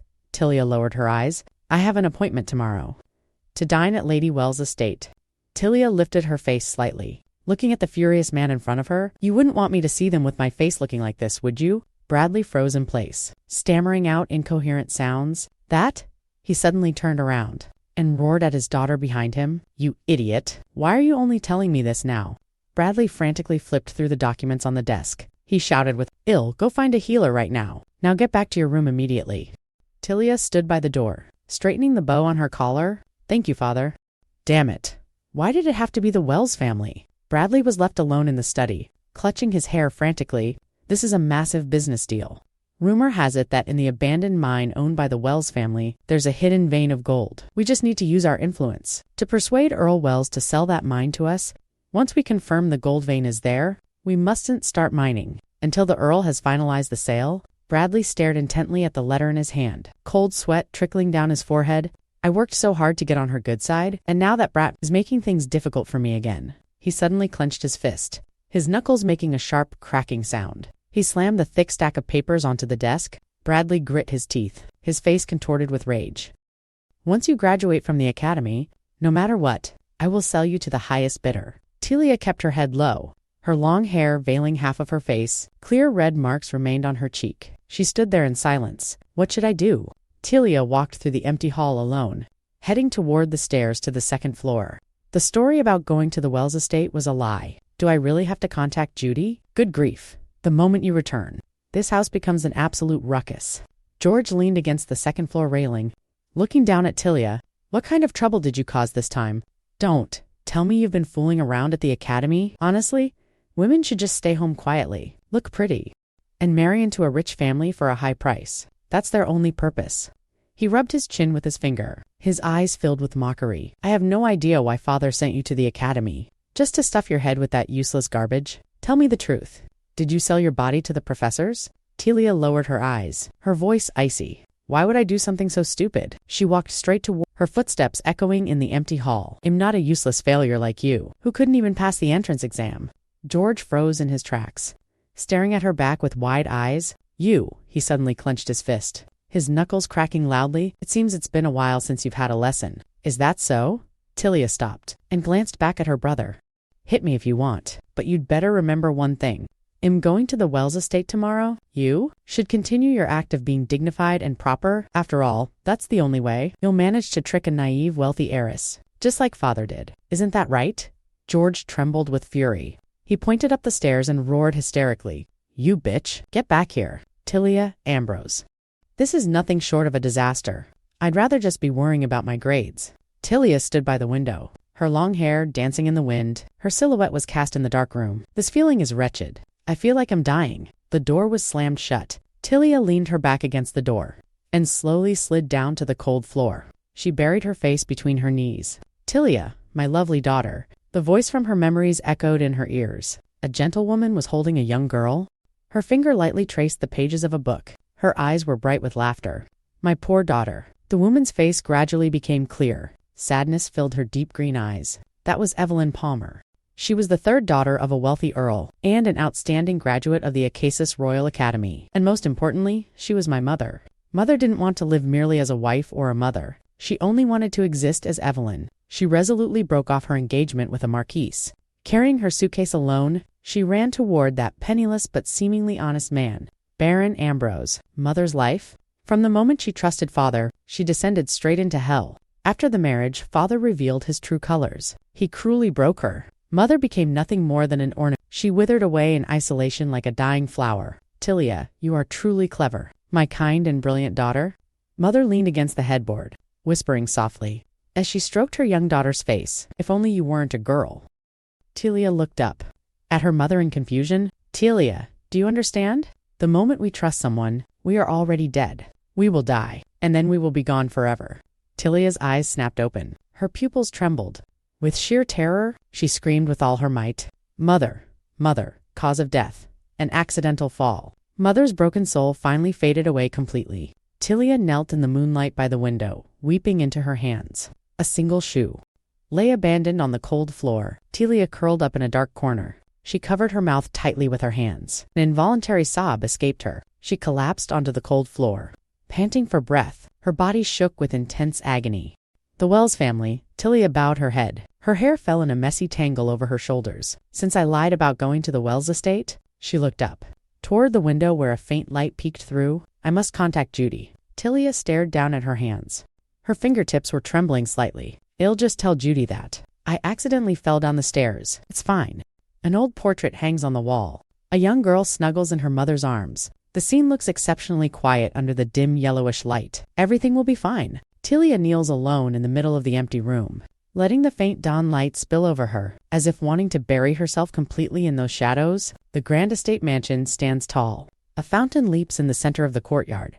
Judy Wells comes running, holding up her skirt. A bright smile is beaming on her face, cheering loudly, "Thank you for coming. Tilia, inviting you over so suddenly. I hope it wasn't a bother. I originally planned for us to meet next week, but my mom said today was fine." Tilia Ambrose shakes her head gently, responding in a, "Not at all. I was actually just about to contact you." Judy looks pleasantly surprised, stepping forward lightheartedly. "Really? It seems we were thinking the same thing." Judy takes Tilia's arm, asking with concern, "Is everything okay at home? Nothing special happened, right?" Tilia turns her face, answering with a calm expression, "Nothing special. It's the same as always." Judy stops, gazing at her companion beside her, falling into a brief silence. Tilia, a woman wearing a magnificent long dress, approaches, greeting them in a friendly tone.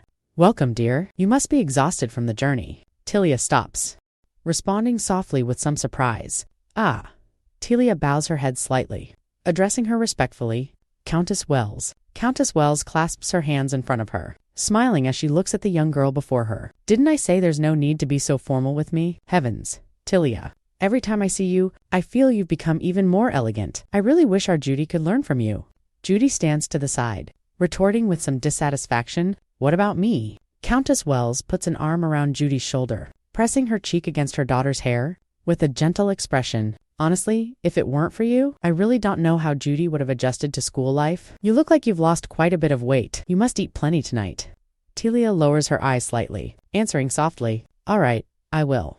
Countess Wells looks toward the sky, looking slightly regretful. What a shame. They were delayed by a mission for the Knights. The others in the family won't be able to join us for dinner. But in their place, Tilia?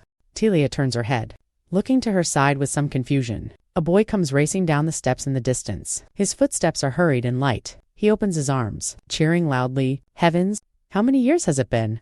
Tilia's eyes widen in surprise, instinctively covering her lips with her hand. She watches the boy running toward her, tentatively calling out that name. Reiner Wells stops in front of her, flashing a brilliant smile. One can even see his sharp canine teeth. Countess Wells sits upright at the dining table, softly asking how things were in Reiner waves his arms high-spiritedly. It was fantastic, of course, even though it's just a neighboring country. The atmosphere there is completely different from It's really interesting. Countess Wells picks up her teacup, taking a light sip of black tea. With a hint of complaint in her tone, I've said it long ago, that you should go to the Night Academy like your brothers. But you insisted on running off to Countess Wells sets down her teacup, looking at her son opposite her. Do you know how worried your father was? Judy sits to the side, giggling while covering her mouth. Tilia listens quietly, a gentle smile on her lips. Reiner straightens his back, objecting that wasn't running away. Mother, I went abroad to study trade and commerce. Reiner turns his head toward the girls. Do you know how open Aunt Aroa is? You absolutely wouldn't believe what happened. One time, late at night, Countess Wells rests her forehead on her hand helplessly, letting out a sigh. Oh, this child. Reiner blinks, asking curiously, how does it feel studying the Antaroan language? I heard the grammatical structure is the same as the Acasis language. Tilia is slightly taken aback, looking forward, answering thoughtfully. It was simple at first, but the more I study, the harder it feels. Wanting to speak it naturally is really not easy. Tilia lets out a soft sigh. Reiner Wells swirls the wine glass in his hand, his fingertips lightly tapping the side of the glass, suggesting with a smile, you seem very interested in Tilia, why don't you go see it for yourself later? Once I reach the upper grades, I plan to find a place of my own. Countess Wells picks up her teacup. Ah, this is... Tilia looks at her. He must be very worried. Reiner waves his arm, giving an invitation with great enthusiasm. Tilia, would you like to take some time during the break to go? Judy immediately interrupts him, declaring loudly, Tilia is very busy during the break. Don't you know? Tilia lowers her eyes, looking at the plate in front of her. They are so kind to me. Simply because I'm Judy's friend, if I were to marry in with that troublesome family of mine, it would definitely cause problems. Tilia looks up, a polite smile on her face. Thank you. I will visit with Judy after graduation. Reiner rests his cheek on one hand. Oh, really, you're so diligent. Countess Wells sets down her teacup, making a crisp clinking sound, lamenting, the two of you really have spent a long time together. Judy intimately hugs Tilia and playfully sticks out her tongue. Do you have any problem with that? Countess Wells wipes the corner of her mouth with a napkin, turning her head to her side. Ah, right, Tilia, if it's convenient for you, could you spare a minute or two before heading home? There is something I want to tell you. Tilia's eyes widen in surprise. Leaning her body forward slightly, the estate mansion stands quietly in the twilight. Tilia looks around, asking with some confusion, where did Judy go? Countess Wells looks out the window, explaining softly, I think she went with Reiner to check if the carriage has arrived. Tilia's hands are clasped somewhat awkwardly, asking in a low voice, Countess. Regarding what you just wanted to tell me, Countess Wells stops in her tracks. Her expression becomes somewhat hesitant. Regarding that, Countess Wells turns around. I'm not sure if it's appropriate for me to tell you, but it concerns your father's business. Unease shows in Tilia's eyes. His business. Countess Wells.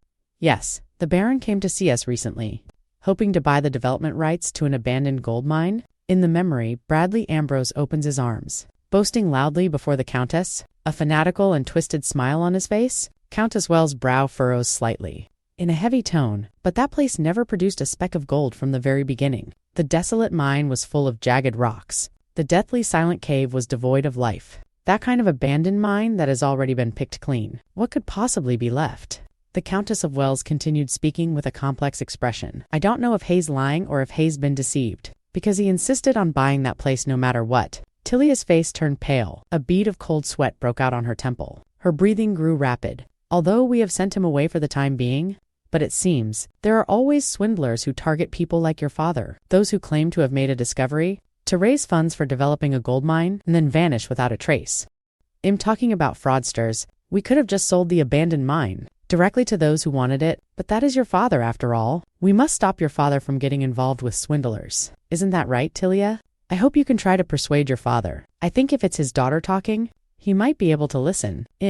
Sorry to involve you in the troubles of adults. Tilia lowered her head. Thank you, madam. I will look into this matter and try to speak with my father. Tilia pushed open the door to her home. If he lacks the ability, at least he shouldn't be so greedy, or at least he shouldn't have the kind of impulse that leads to action.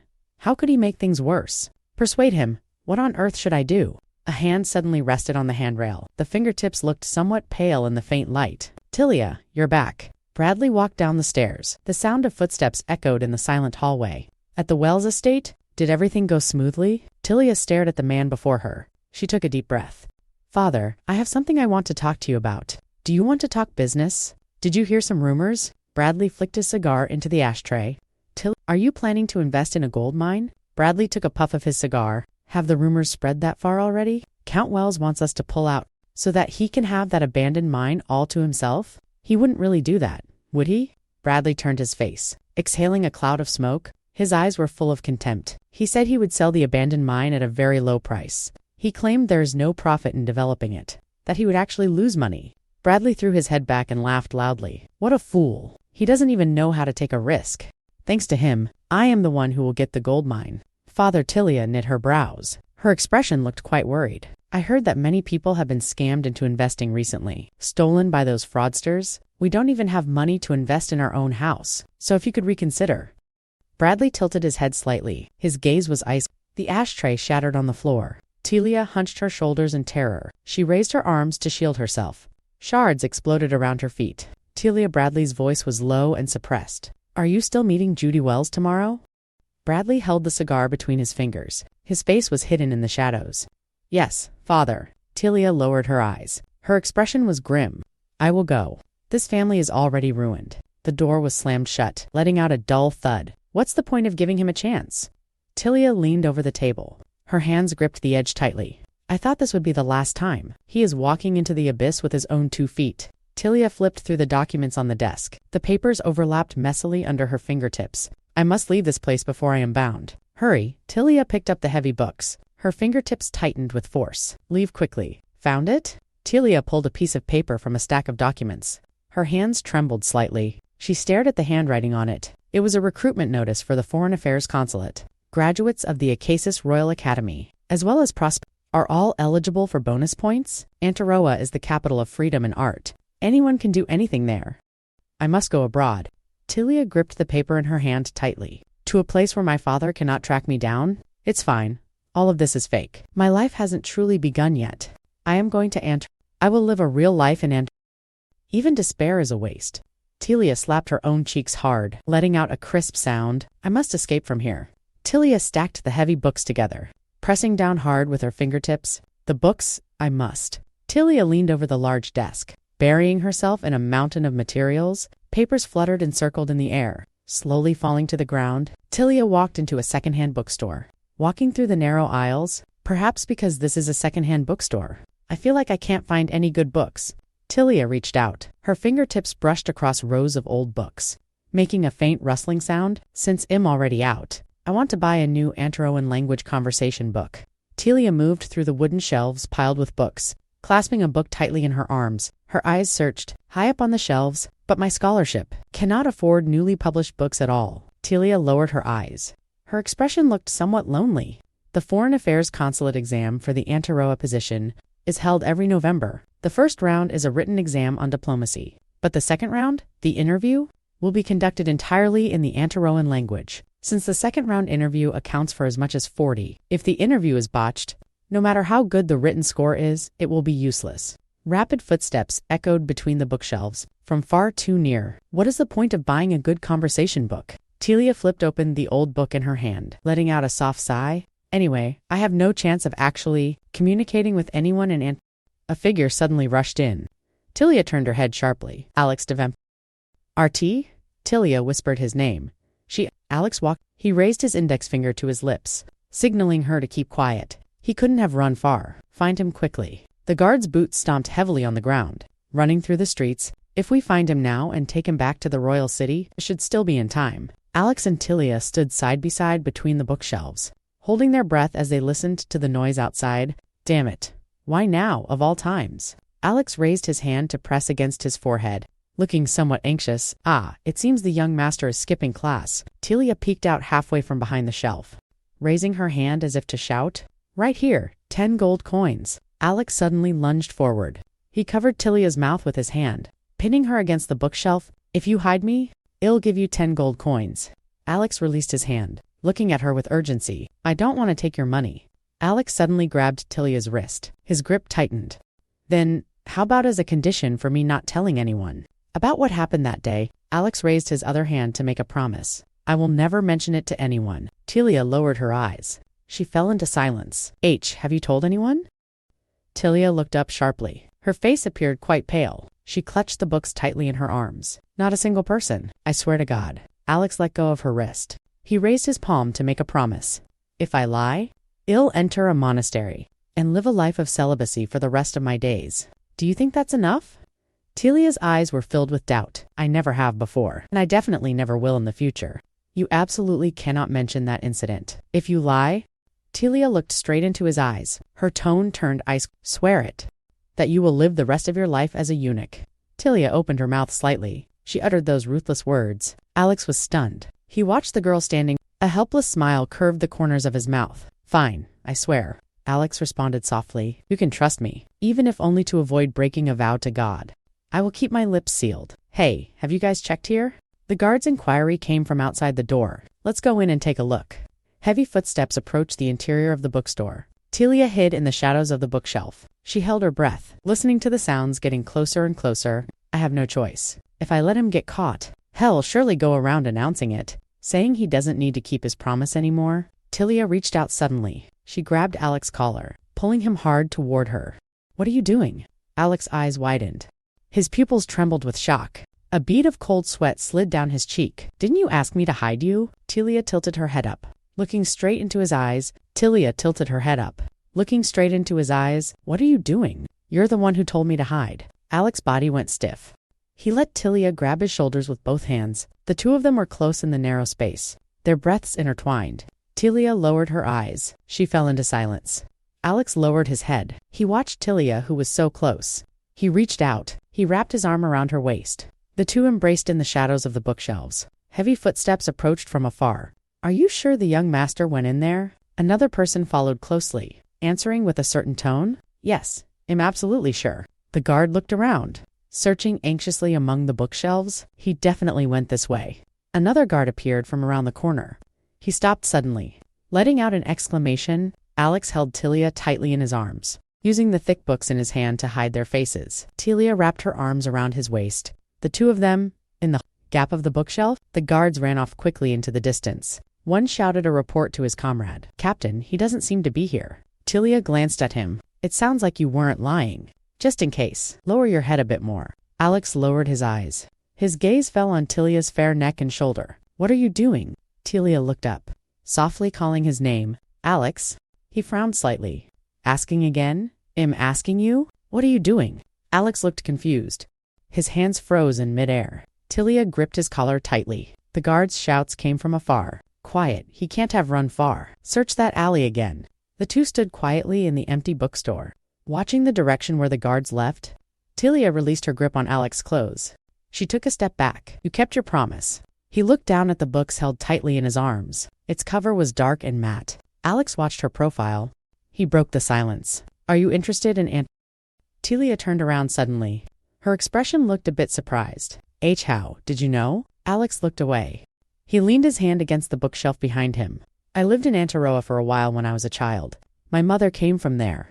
Tilia lowered her eyes, recalling the rumors about Duchess Davenport's background. I heard the Duchess was a member of royalty from somewhere, though I don't really care about that. Alex looked at the books on the shelf. His fingertips brushed against the books. It seems that rather than advance conversation, you prefer to learn through reading. If you want to improve your speaking level, the books here are not enough. What you can learn from books alone is very limited. Tilia fell into deep thought. He's right. What I need now isn't books, but practical practice. It's to have actual conversations with someone proficient in she bit. Although I hate Davenport, such an opportunity is hard to come by. Want to give it a try? I am not obligated to answer you. He looked confused, watching Tilia before him. Tilia stared intently at his face. Why are you looking at me like that? She lowered her head, clutching the books tightly in her arms, looking a bit awkward. Is my pronunciation really that bad? Alex raised his hand.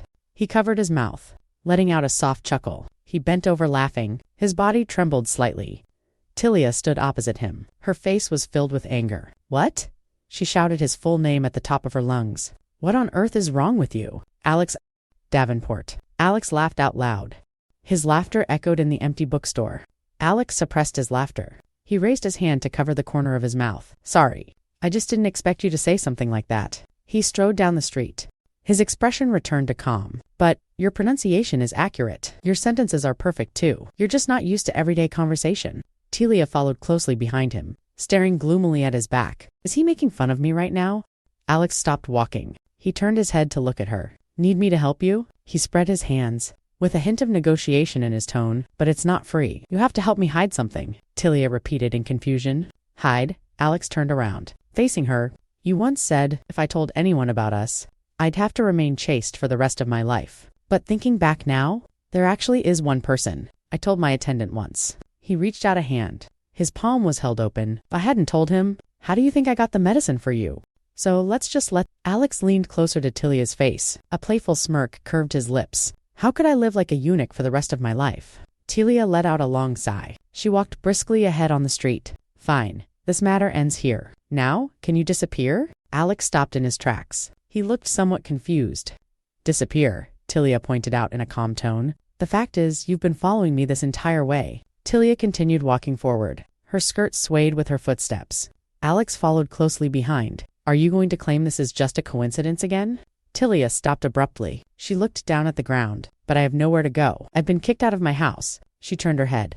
There was a hint of sarcasm in her voice. Go find those women you're entangled with.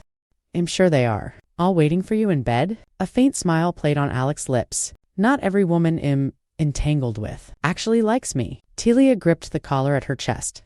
She lowered her head and quickened her pace. Ignore him. Just ignore him. Alex watched her back. He asked softly. So, where are we going? To that new bookstore next to the bridge in the old district? Tilia froze. Her back stiffened. She let out a gasp. Alex looked to the side. Given that you walked out of the secondhand bookstore empty, it means they didn't have what you wanted. No, it's not because they didn't have it. It's because your criteria for choosing books changed. During our conversation, you discovered the issues with your own speaking skills. Didn't you? Tilia whirled around. She glared at him in anger. You really are. Alex looked at her. It'll help you. You already agreed just now. Tilia looked a bit helpless. So that's why you brought up your attendant. Let's just go our separate ways. Isn't that what we agreed upon? Alex stopped. His leather boots made a dull thud on the cobblestone road. You've misunderstood a few things, he continued, walking with his hands in his pockets. I have no particular interest in you, just as you have no interest in me. Alex walked alongside Tilia. His tone was flat. That's why I'm following you. Unlike other women, you don't bother me. So, feel free to use me however you like. Tilia stared at his back.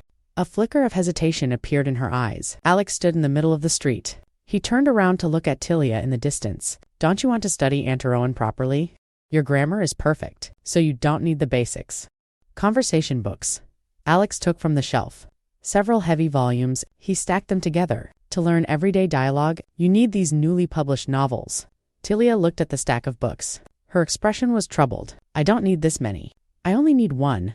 A conversation drifted from the other side of the shelf. Hey, I heard your sister is quite beautiful. Tilia stopped dead in her tracks. Really? Is she pretty? Is she kind, pure?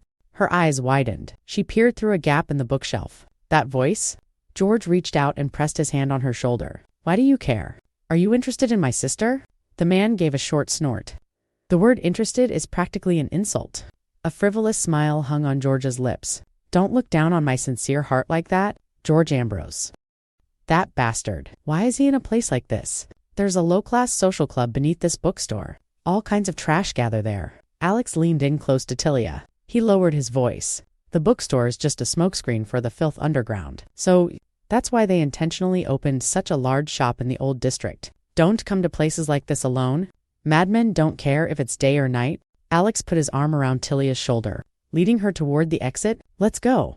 Tilia stared at Alex. How does he know such things? I can understand the part about George, but that madman who doesn't care about day or night, does he mean himself? The man's voice continued. By the way, you have another sister, right, Tilia? Is Ambrose the name? Tilia looked up sharply. Her face turned pale. Her pupils constricted with shock. Alex was incredulous. What? Tilia covered his mouth. Never mind. Forget it. I even lied and said I was going to Wells Street. If I'm found to have been here, he'll be in big trouble. The man's tone held a hint of mockery. She's a scholarship student at the Royal Academy, right? George scoffed. Scholarship my ass? She definitely cheated. Gregory walked alone in the wind. Papers scattered behind him. His figure looked isolated and helpless. George continued. I heard she was expelled for academic misconduct, the man said in a frivolous tone. How exactly did she cheat? Haven't you heard about the mess this time? George lowered his voice. You know Gregory Miles, right? The guy who used to hang out with us. George turned around. He looked at his companion. You brat, you don't know anything. It wasn't because of cheating at all. It was because they found in his dorm blasphemous books. Telia lowered her eyes. Her face flushed red. She looked somewhat confused. Oh, I'm sure. The title of the book Davenport was hiding back then was George put his hands in his pockets. He declared loudly. Anyway, the Miles family is completely ruined now. There are even rumors they tried to bribe the academy dean, and they were caught with forbidden books. Tilia turned her head to look at Alex. Why did I suddenly remember that incident? The man asked, doesn't the Miles family traditionally have close ties to the temple? He should know how terrifying blasphemy charges are. Why would he do something like that? But that bastard was quite good at getting his hands on holy water. George looked away. His tone turned cold. As for Miles, enough of that. The man, so, is your sister beautiful? George gave a light laugh. If she is, do you want to trade her for your sister? George threw his head back. He burst into a fit of unrestrained laughter. The man looked back at him. A trade sounds pretty interesting too. Telia suddenly lowered her head. Her long hair shielded her face. Her hands were clenched tightly together. Madmen bastards. Of all times, it had to be Wen Im with Davenport. He must have heard everything. Alex lowered his eyes. His expression looked somewhat gloomy. So what if he heard? Pain and shame are just illusions. We never had anything to begin with anyway. Alex held the stack of books. I'll take all of these. Tilia turned her head, staring at the pile of books. Alex, what on earth are you doing? Who asked you to buy these for me? Tilia walked quickly toward the door. If you want to play some Prince Charming game, go find some other girl. Alex, carrying the heavy stack of books, came to a stop. There's no white horse, and I don't plan on being any kind of prince. Besides, who said this was free? Tilia sat on the sofa, scooping up a small spoonful of ice cream. Because you bought the books, you want me to accompany you for ice cream? Alex took a bite of his dessert and looked at Telia across from him. I used to come here often with my exes, but after the breakups, I haven't been able to set foot in here even once. Telia was speechless. You perfectly well could have come to eat alone. Alex spoke. In a place like this, ordering ice cream all by yourself? How could I possibly do that? You're a woman, so you wouldn't understand. I'd rather die. Telia watched him expressionlessly. Then just go die. Alex flinched. A look of horror appeared on his face. Just now, then just go die. Tilia picked up the spoon and took a bite of ice cream. Sharp bastard. Tilia held the silver spoon in her mouth. Feeling the sweetness spread over her tongue, a faint blush rose to her cheeks. Maybe it's because it's so expensive, but the taste really is wonderful. Alex gazed at Tilia, looking at the empty dessert bowl in front of her. You've already finished. I'm going to order another. How about you? Alex stood up, reaching out to pull aside the white lace curtain beside him. What flavor do you like? Tilia lowered her eyes and responded softly. Strawberry. Alex turned around and walked quickly to the counter. Understood. Alex repeated the word under his breath. Strawberry. The shopkeeper leaned over the counter, watching Alex approach. Oh no, young master. If you had called for me from your seat, I would have come over immediately. Alex stood at the counter, looking down at the menu. 1 strawberry and 1 vanilla. Alex pointed to the menu and added, extra toppings for the strawberry one. The shopkeeper rubbed his hands together. A fawning smile plastered on his face. I'll fill the vanilla one with extra toppings for free as well. Alex frowned slightly. To have you close the shop for a few hours, I've already waived several months of rent. This much is only to be expected. The captain of the guards rushed into the shop. Young master, so this is where you were? You've been willful enough. Please, you must leave with us now. Alex turned around and calmly instructed the shopkeeper. Don't add toppings to the vanilla one, and keep the portion size as small as possible. The captain followed close behind Alex, looking anxious. Young master, Alex sighed helplessly. I know. Let me finish this ice cream, and I'll go with you quietly, so stop making a scene. The captain looked incredulous. Ice cream, young master? You clearly don't like sweets at all. Alex looked. Staring at the table, Alex reached out, his fingertips lightly tapping the menu on the table. Today is just one of those days. The kind of day where I want to eat sweets until I get a headache. Tilia sat alone in the window seat, her chin resting on one hand. She gazed at the greenery outside. Tilia turned her head to look out the window. Why hasn't he come back yet? Sunlight filtered through the lush leaves, casting dappled spots of light. A gentle breeze blew, and the leaves swayed softly in the light and shadow, shimmering with ripples of brightness. Gregory's brow furrowed. This isn't fair. Father, how can you call it blasphemy? Gregory suddenly grabbed the front of his shirt at his chest, his body trembling with rage. I am the eldest son of the Earl of Miles. How could I ever do something to bring shame upon the family? This is all a front. Someone damaged the statue of the Virgin Mary, and then hid it in my room. The Earl of Miles stood with his back to his eldest son, his hands clasped behind his back. He stared silently at the painting on the wall. Gregory gritted his teeth. Once I catch the real culprit, the Earl of Miles' expression was ice. Whether you were framed or not doesn't matter anymore. The dean has betrayed us.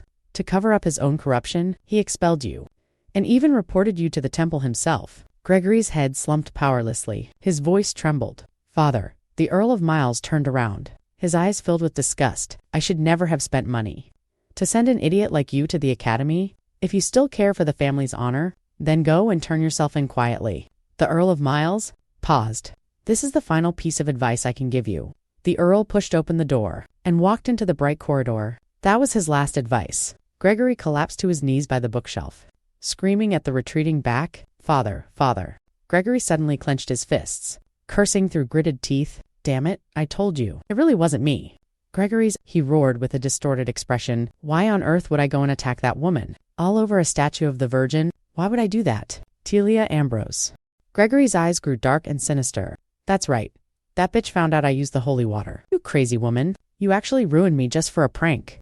Just you wait. Did you really think I would go to hell all by myself? In the end, I even got a book. And free ice cream. Telia walked up the steps, her skirt swaying gently with her movements. I think I should at least thank her. Thanks to her, I'm feeling much better now. Telia pushed open the door, clutching the heavy books in her arms. You're finally back. George sat with one hand behind his head, casually leafing through some letters. Why are you in my room? George changed his position, a playful smirk hanging on his lips. I was bored, so I stopped by for a bit. As it turns out, I found something very interesting. Telia stopped. Her gaze fell on the papers scattered across the floor. The Foreign Affairs Consular position in Telia's body suddenly froze. She stared intently at the floor. George gave a scoff. Do you really think? With a brain like yours, you could go to a place like that. When will you ever wake up? Telia, what men hate most is women like you, who pretend to work hard, but are actually completely full of themselves. George stood up. His leather shoes clicked against the wooden floor, making a sharp sound. I'm thinking about showing this to Father. What do you think? You have no gratitude for everything Father has done for you, and you even have the audacity to try to flee overseas. Should I let you off the hook this once? You should know my friend, Brad Reynolds. He is very eager to meet you. Go and see him. Telia turned around. Why would I do that? George questioned loudly. Are you even listening to me? He is from the house of Earl Reynolds. This is a huge opportunity for you. Becoming the daughter-in-law of an earl's house is far better than being some insignificant Antaroa consul. Combined with previous lines for flow, Telia lowered her gaze. A mocking curve formed at the corner of her mouth. Hey, Tilia's eyes were cold. I was wondering just what kind of nonsense you were spouting. What makes you think I'm applying for a consular position? Are you daydreaming all by yourself? George froze in place. His expression was stunned. What did you say? Telia pressed forward step by step. You saw one crappy notice sent by the school and started falling into delusions. Have you become that bored lately? George pointed at the books in her arms. His voice trembled. What about that book? Those are all art books from Aunt. Telia raised a hand to her forehead. Strands of hair fell. She let out a long sigh. Don't you even know that a second foreign language is an academy graduation requirement? Telia lowered her hand. Her gaze became sharp. It seems ill. Have to go talk to Father myself? George gritted his teeth. His face turned pale. Telia leaned in close to his face. Her voice was low and dangerous. Tell him that you've fallen into strange delusions and tried to marry me off to some worthless man. George recoiled. He was incoherent. That's not. Telia stared at the man before her. You must have already promised him he could meet me. Right. That's why you searched through my room. Trying to find some leverage over me? Telia leaned close to his ear. If Father finds out I'm entangled with a man before graduation, regardless of who introduced him, you're dead. You should know that well, shouldn't you? George went stiff all over. His pupils were trembling. Telia straightened up. Her tone returned to being flat. Fine. Handled this matter quietly for you, so you'd better keep the situation. Don't let any rumors get out. Telia suddenly snatched the paper from his hand. The movement was clean and swift. George felt relieved. He clenched his fists. Thank you so much. Tilia turned her back. She walked toward the bookshelf. Idiot. Tilia slammed a thick stack of documents onto the table. It made a dull thud. Since I've gone this far, he has no reason to be suspicious anymore. Then, what about that guy Brad? Although it might sound a bit strange, Brad really is a good person. George continued his persuasion. If you just meet him once, you definitely won't regret it. Tilia turned her face aside. A deep disgust showed in her eyes. A few days later, at a secret social club, a waitress entered carrying a tray. She opened her mouth slightly. Excuse me? The waitress leaned down. She gently placed the teapot and teacup on the table. Here is the Earl Grey you ordered. Brad sat by the round table. He gave a low response. The waitress turned around. Her high heels tapped on the floor, making a crisp sound. She walked away. Brad stared at the teacup in front of him. His gaze was gloomy. That bastard George actually sold out his own younger sister. Brad let out a cold snort. How could I introduce my precious sister to someone like you? Do you think I'm crazy? Idiot. Brad pulled a small vial from his chest. He slowly poured the holy water into the teacup. The liquid merged with the black tea, forming tiny ripples. A light knocking sound came from outside the door. Excuse me? Brad whipped his head around. He looked toward the closed door. May I come in? Brad walked quickly to the door. A fawning smile filled his face. Ah, of course. Please enter. The door was slowly pushed open. It made a soft sound. Brad stood up. He instantly swapped to a welcoming expression. He bowed slightly. It's truly Miss Tilia Ambrose. I am Brad. Tilia bowed her head slightly. An elegant smile hung on her lips. I have heard much about you, Mr. Brad Reynolds. Brad's eyes snapped wide, his pupils contracting in shock. A flush appeared on his cheeks. His whole body froze in place.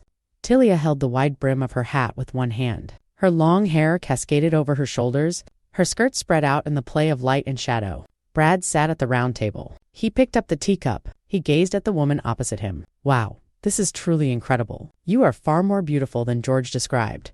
Brad leaned in a bit closer. An excited smile was on his face. The moment you walked in, I was truly blown away. Tilia sat upright. She lowered her eyelids. I'm surprised as well. I didn't expect you to be even stupider than I imagined. And Tilia turned her face, she thought in silence. Brad picked up the teacup. Do you like Earl Grey tea? I brought some exceptionally good tea leaves. Let's drink while we talk. Damn. I've really hit the jackpot. Brad stared at her. The corners of his mouth couldn't help but turn up. Thinking about spending a wonderful night with such a woman? Luckily, I mixed holy water into the tea beforehand.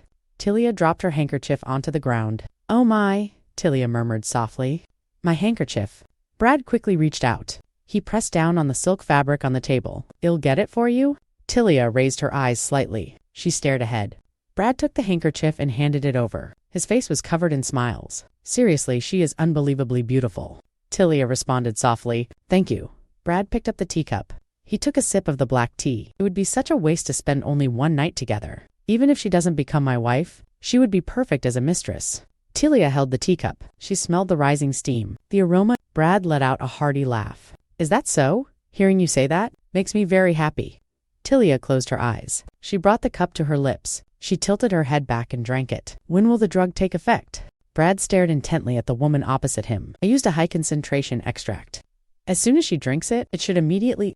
Brad's eyes suddenly widened. His pupils trembled violently. His expression became twisted and terrified. Brad suddenly collapsed onto the table. It made a muffled thud. Tilia set down her teacup. She calmly watched the fallen man. Just as I thought. The tea spilled down, drenching Brad's hair and the side of his face. To be honest, men are all the same. They only have one thing on their minds. Tilia tilted the teacup. She watched the man who had collapsed miserably. Did you really think I would fall for such a stupid trap? Idiot. Anyway, there's nothing left to do here. Tilia stood up. She looked down at the mess on the round table. As long as I can, get home without father finding out. Tilia put on her dress hat. She lowered the brim, pushing open the heavy door. Just as she was about to step out, sounds of entanglement came from the hallway. Tilia stopped. Raising a hand to her hat's brim, she looked ahead. A man was pinning a woman against the wall. The two were kissing passionately. Tilia froze in her tracks. She let out a gasp. The woman made a muffled sound. Tilia stared at the couple. That's strange. I clearly remember coming in through here. Tilia walked through the gallery. Holding her cheeks tightly with both hands, she walked briskly. Trying to avoid the debaucherous men and women around her, a hand suddenly reached out from behind. It gripped her shoulder tightly. Tilia turned her head in terror. So, you're here. It's you, Tilia. Froze. She stared at the man in front of her. Alex stood. He was looking down at her. You, Alex. Davenport. Tilia's eyes widened. She called his name in disbelief. Alex suddenly leaned in close. He covered her mouth with his hand. Do you come to places like this too? Tilia lowered her voice. Her expression seemed somewhat confused. Alex looked grave. He looked into her eyes. Of course not. I was looking for you. Looking for me. How could he know I was here? Alex took Tilia's hand. He hurried through the noisy corridor. Let's get out of here first. He'll explain on the way. Tilia stopped abruptly. She shook off his hand. Wait, what I mean is, why should I trust you and go with you? You seem very familiar with the layout here. If we just walk into a room like this?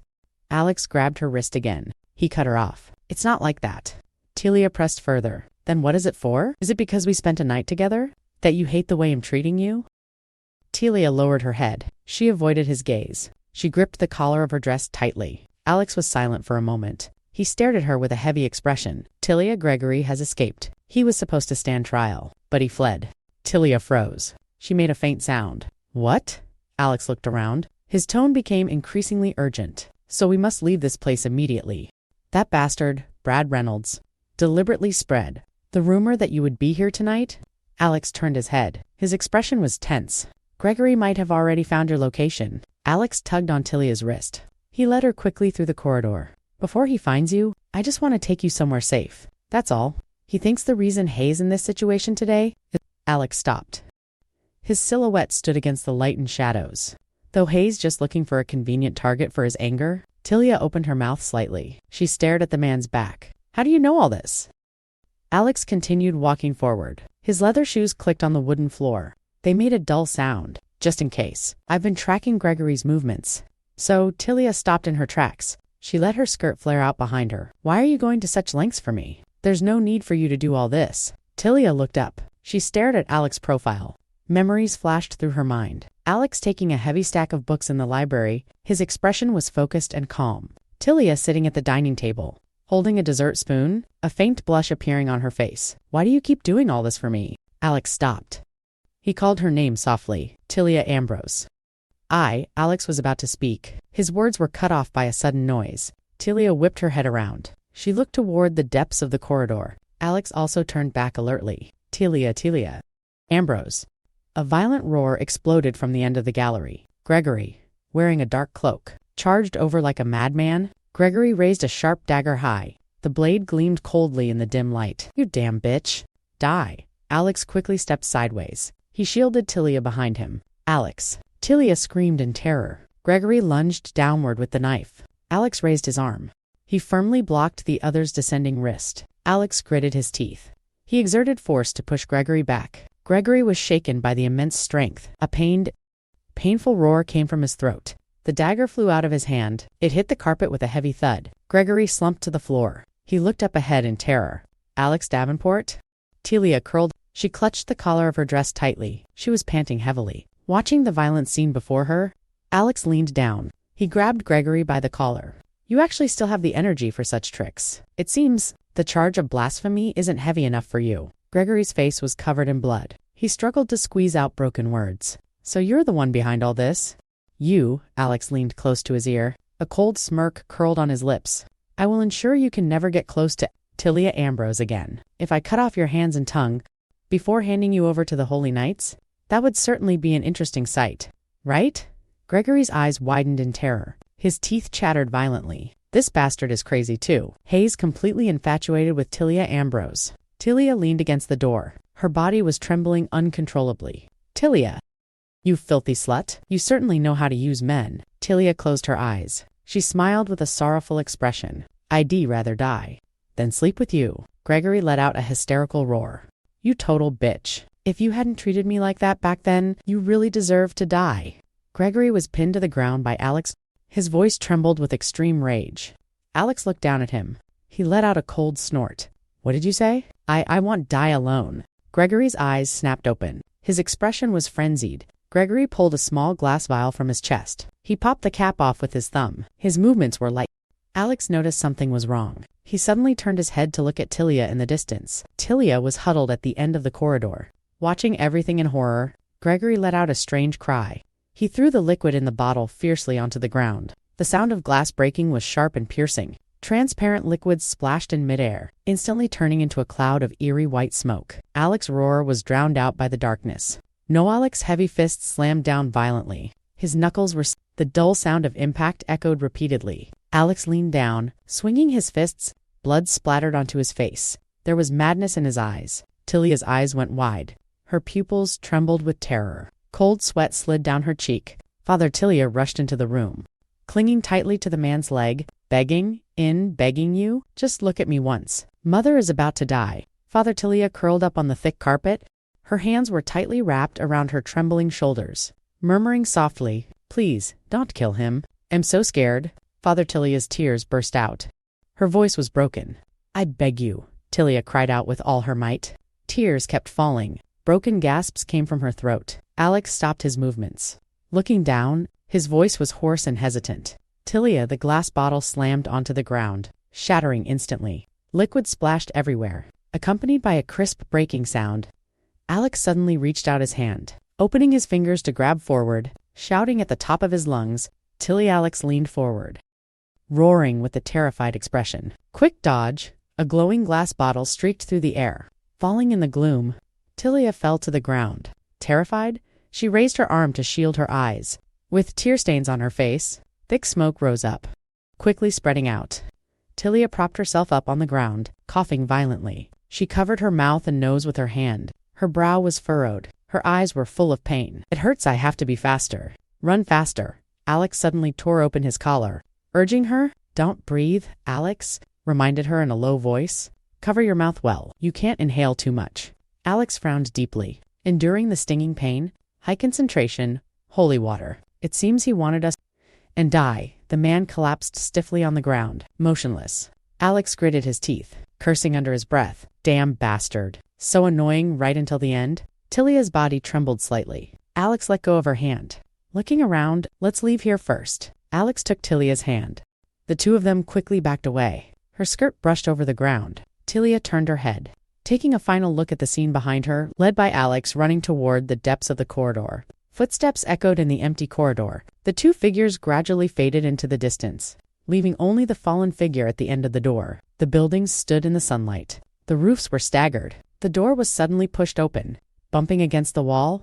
With a loud bang, Alex held Tilia's shoulders, comforting her softly. Take it easy, take a deep breath. Tilia was wearing a wide, dark coat. Using a handkerchief to tightly cover her mouth and nose, coughing fitfully, Alex looked down at her face. It's okay now. The carriage will be here soon. You'll leave in the carriage. Tilia raised her head. Her gaze fell on Alex's hand. She let out an exclamation. Ah! Tilia grabbed his arm. With an anxious expression, Your body is burning up. Alex's face was covered in sweat. His breathing became heavy. His eyes appeared somewhat dazed. Tilia stared at him intently. Her voice trembled. You inhaled that holy water too. That's why you're like this. Right? Alex raised his hand, pressing it against his forehead. Trying to stay conscious, gasping for air, Tilia questioned him loudly. Why did you do that? You should have worried about yourself first. Alex avoided her gaze. I once prepared to become a holy knight. I underwent training then. I have some resistance, so this level is okay. Alex lowered his arm. His fingertips trembled slightly, and Tilia took a small vial out of her pocket. Handing it to Alex, take it. This is the antidote, just in case. Drink it quickly. Alex was covered in sweat. His eyelids drooped heavily, giving a weak gasp. Alex took the vial. He tilted his head back, his Adam's apple bobbing. Drinking all the medicine in one go, Tilia stood by, watching him with a solemn expression. Alex tossed the empty vial to the ground. The glass bottle shattered on the stone tiles. Shards flew everywhere. Tilia pursed her lips tightly. There was a complex emotion in her eyes. She fell into silence. The sound of hooves approached from afar. A carriage came racing up.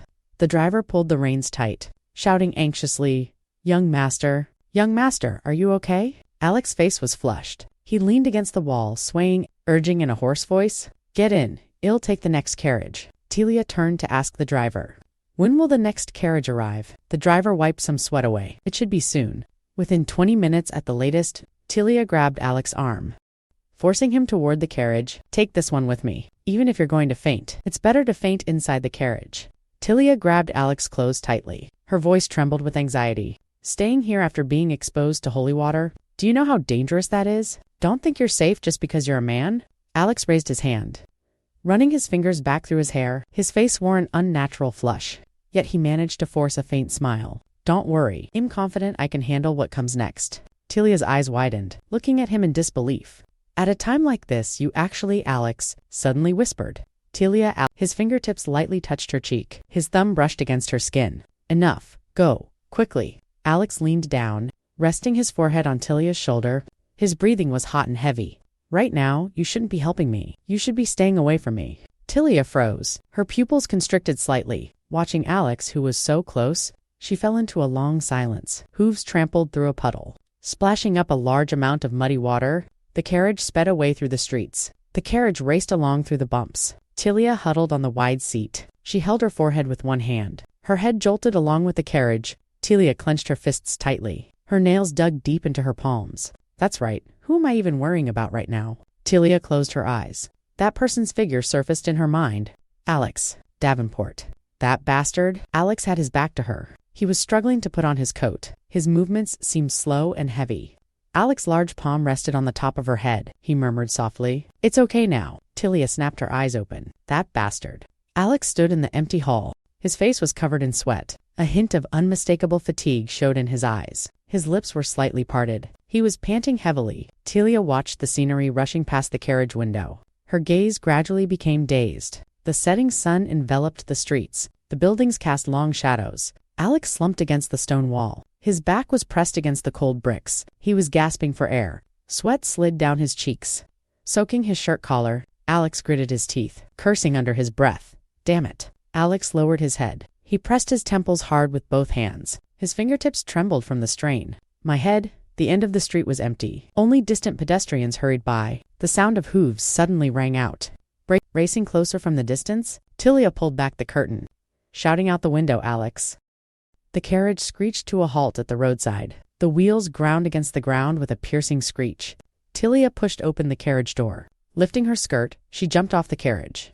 Alex lifted his head with difficulty. His pupils constricted slightly in surprise. He watched the figure running toward him. What?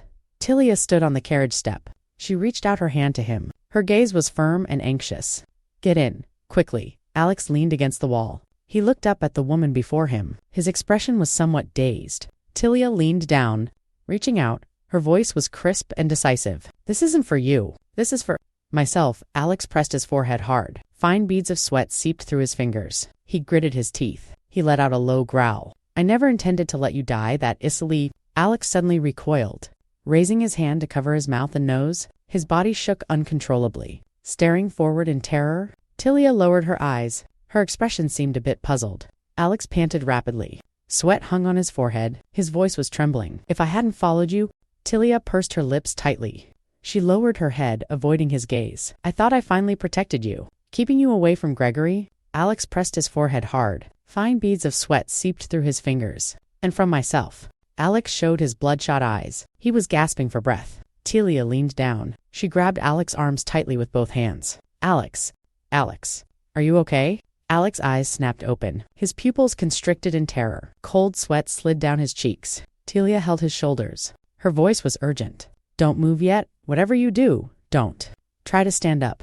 Alex's body swayed violently. He suddenly threw off, staggering backward. Alex fell heavily to the ground. Propping himself up with one hand, he was breathing heavily. Tilia cried out. Alex lowered his head. If I were to kneel before you like this and kiss you starting from your toes. Tilia froze on the spot. Her face flushed red. Staring forward in astonishment, Alex leaned down. He buried his face between Tilia's knees. What kind of expression would you make? Alex pressed close to her knees. His face was flushed. His hair was slightly disheveled. Tilia called his name softly. Alex. Alex propped himself up with one hand. His fingertips dug in hard. His body trembled slightly. Tilia suddenly cried out, Alex. Tilia looked down. Her expression seemed surprised and confused. Why can't you stand up? Are you hurt? Alex's eyes snapped open. Cold sweat slid down his cheeks. His expression seemed a bit dazed. Alex clenched his fists, pressing them hard against the ground. I'm fine. Tilia lowered her eyes. Watching the young man before her. You don't look fine at all? Alex looked up. A playful smirk hung on the corner of his lips. If I'm really not fine, what do you plan to do? Alex gazed at Tilia. His face was flushed. Are you planning to give me an injection? Please, you can't do it. When I tell you to leave, just go home. Alex lifted his head. His face was flushed. A playful smirk hung on the corner of his lips. Even when we were together without drugs, you were moaning. Do you think the current you can handle me? Tilia grabbed Alex's hand. I am not going home. Alex's eyes widened. His expression seemed very angry and frustrated. This carriage is going to your house. Tilia Ambrose. Tilia closed. She let Alex's hand caress her cheek. I was attacked at such close range. Do you really think I didn't inhale any? Alex gripped Tilia's hand tightly. His fingertips dug into her palm. He pulled her quickly down the gallery. Footsteps echoed through the empty hallway. A maid stood in the distance. She bowed her head awkwardly. Yo, young master. Alex didn't look back, dragging Tilia as he continued upstairs. The maid asked cautiously, which guest room should be prepared for the young lady? Alex stopped abruptly. One hand gripped the stair, railing tightly. No need. Alex turned his face. His face was flushed. His eyes glinted with an unquestionable coldness. Before I call for you. No one is allowed on the second floor. The maid bowed deeply. Her voice was low. Yes, understood. Tilia allowed him to pull her along. Her gaze fell on Alex's back. Her expression seemed somewhat puzzled. Is this really right? Tilia lowered her eyes. Her hair was slightly messy. I even lied about inhaling the holy water. Alex said nothing. Dragging her toward the depths of the second floor, footsteps echoed on the silent stairs. If I hadn't appeared, did you plan to endure this all alone until the end? The door slowly closed behind them, making a slight friction sound. Only silence remained in the room. Alex watched the girl standing in the distance. Why are you standing so far away from me? Are you afraid? Alex unbuttoned the top of his shirt, revealing his collarbone and chest. His face was flushed, and there was a hint of urgency in his eyes. Tilia lowered her eyes, her hands tightly clutching the hem of her clothes. It's not because I'm afraid. I just don't want to, oh Alex. Davenport, anything, that's all. Alex suddenly lunged forward. Reaching out to cup Tilia's cheek, he forced her to look up. Tilia froze in place, feeling the warmth. That really was the only reason. Alex leaned down, their noses almost touching. Their breaths mingled in the narrow space between them. But my body, it's just like it was back then. Alex pressed his hands onto Tilia's shoulders. A long silence fell between them. Alex let go, turned around and walked deeper into the room. His footsteps echoed in the silence. Tilia watched his receding figure, softly calling out, Alex. Alex picked up a lantern and held it out to Tilia. Take this. If I start acting like a madman, smash it over my head. Tilia's eyes widened in shock. She sounded panicked. What are you talking about? Alex's face was flushed, sweat trickling down his cheeks. You should know what I mean. You can run away at any time. Tilia held her breath, staring at the weak young man before her. Did I drink the holy water too? Tilia raised her hand, her fingertips trembling slightly. She had only come here to help Alex. Tilia gently cupped Alex's face.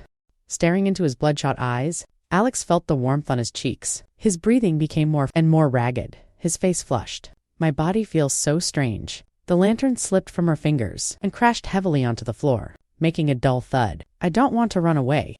Tilia tilted her face up, her breathing becoming rapid and hot. All of it, was because of the holy water. Alex pulled Tilia into a tight embrace, his arms wrapping around her waist. He gasped for breath, kissing the side of her neck repeatedly. Tilia tilted her head back slightly. Her hands pressed against Alex's shoulders. She whispered brokenly, Alex, wait. Alex's movements grew more urgent. Tilia's breathing became erratic. I can't breathe. Alex stopped, responding in a hoarse voice, all right. Tilia quickly shook her head. No, it's not like that. Alex suddenly exerted his strength, lifting Tilia up completely and holding her close to his chest. Tilia's eyes were glazed over, her cheeks flushed a deep red. Alex rested his head on her shoulder, his voice trembling slightly. Before that, I'm sorry, I shouldn't have treated you so poorly. I was just jealous. That's why I did it. I'll do better from now on. So Tilia's eyes snapped open. She stared into the eyes that were so close to hers. Alex gazed at her, a hint of longing in his gaze. From now on, you can only do this with me. Okay, Tilia asked in a low, flustered voice. What on earth are you saying? Alex buried his face in the crook of her neck, his hair brushing against her cheek. His voice was deep and stubborn. Only be with me. Tilia let out a short gasp. Her body moving in rhythm with his, she quickly responded, okay. Tilia's face was flushed, and she asked breathlessly, okay, then, that? Tilia softly gave her promise. Yes, I will only be with you too. Alex lowered his head again and kissed her forehead. Tilia closed her eyes, feeling the weight of him. From now on, until forever. Why? Alex whispered Tilia's name. Tilia looked confused. As she stared at the man in front of her, "Why are you looking at me like that? Every time this happens, it's always like this." Alex gazed at her, his eyes overflowing with affection. "I love you. I love you." Alex gripped Tilia's shoulders tightly and pinned her against the wall. His breathing became more and more rapid. Alex lowered his head and kissed Tilia's lips forcefully. Tilia tilted, enduring the sudden kiss, her hands clinging weakly to his back. Tilia parted her lips slightly, gasping for air. "Stop talking nonsense. Hurry up." Alex leaned down, burying his head in the crook of Tilia's neck, his arms locked tightly around her body. Alex stopped his movements and lowered his eyes, a lonely expression crossing his face. Alex turned his head. Feeling Tilia's touch, a hint of struggle in his eyes, Alex drew close again and whispered in Tilia's ear. Tilia closed her eyes, letting him take her into his arms. "Have it your way, just as I thought. When I had the chance, I should have used that to smash his head in." Tilia curled up in the middle of the large bed, wrapped tightly in the quilt. Her hair was scattered messily across the pillows, and a hint of regret showed in her eyes. "That bastard? He made me like this, and then just walked away with a carefree look on his face?" Tilia pushed herself up, her long hair sliding down her shoulders. The more she thought about it, the angrier she got. "Never mind." Tilia stepped onto the floor barefoot, put on some dark-colored flats, and stood up to head toward the closed door. "Are you awake? We are here to help you get dressed." Two maids pushed open the door and entered the room, carrying neatly folded clothes. Tilia turned back in a panic, instinctively clutching her collar. "I am fine. Just leave it there." The maids gave polite smiles and walked straight to the bedside. "There's no need to refuse. We're used to taking care of ladies like you." Tilia sat on the edge of the bed, lowering her head into a long silence. "My name is Tilia Ambrose. Alex and I attended the same academy. We were in the same graduating class." The maid smiled and tilted her head slightly. "Ah, so that's how it is." So the maids crowded, forcibly pulling off her nightgown. As they tried to help her change clothes, Tilia resisted a little. "I'm not the kind of woman you think I am. I'm not a prostitute. Nor am I a mistress. It seems we're done talking. I can handle the rest myself. Please leave." Tilia bent over, preoccupied with putting on her elaborate skirt.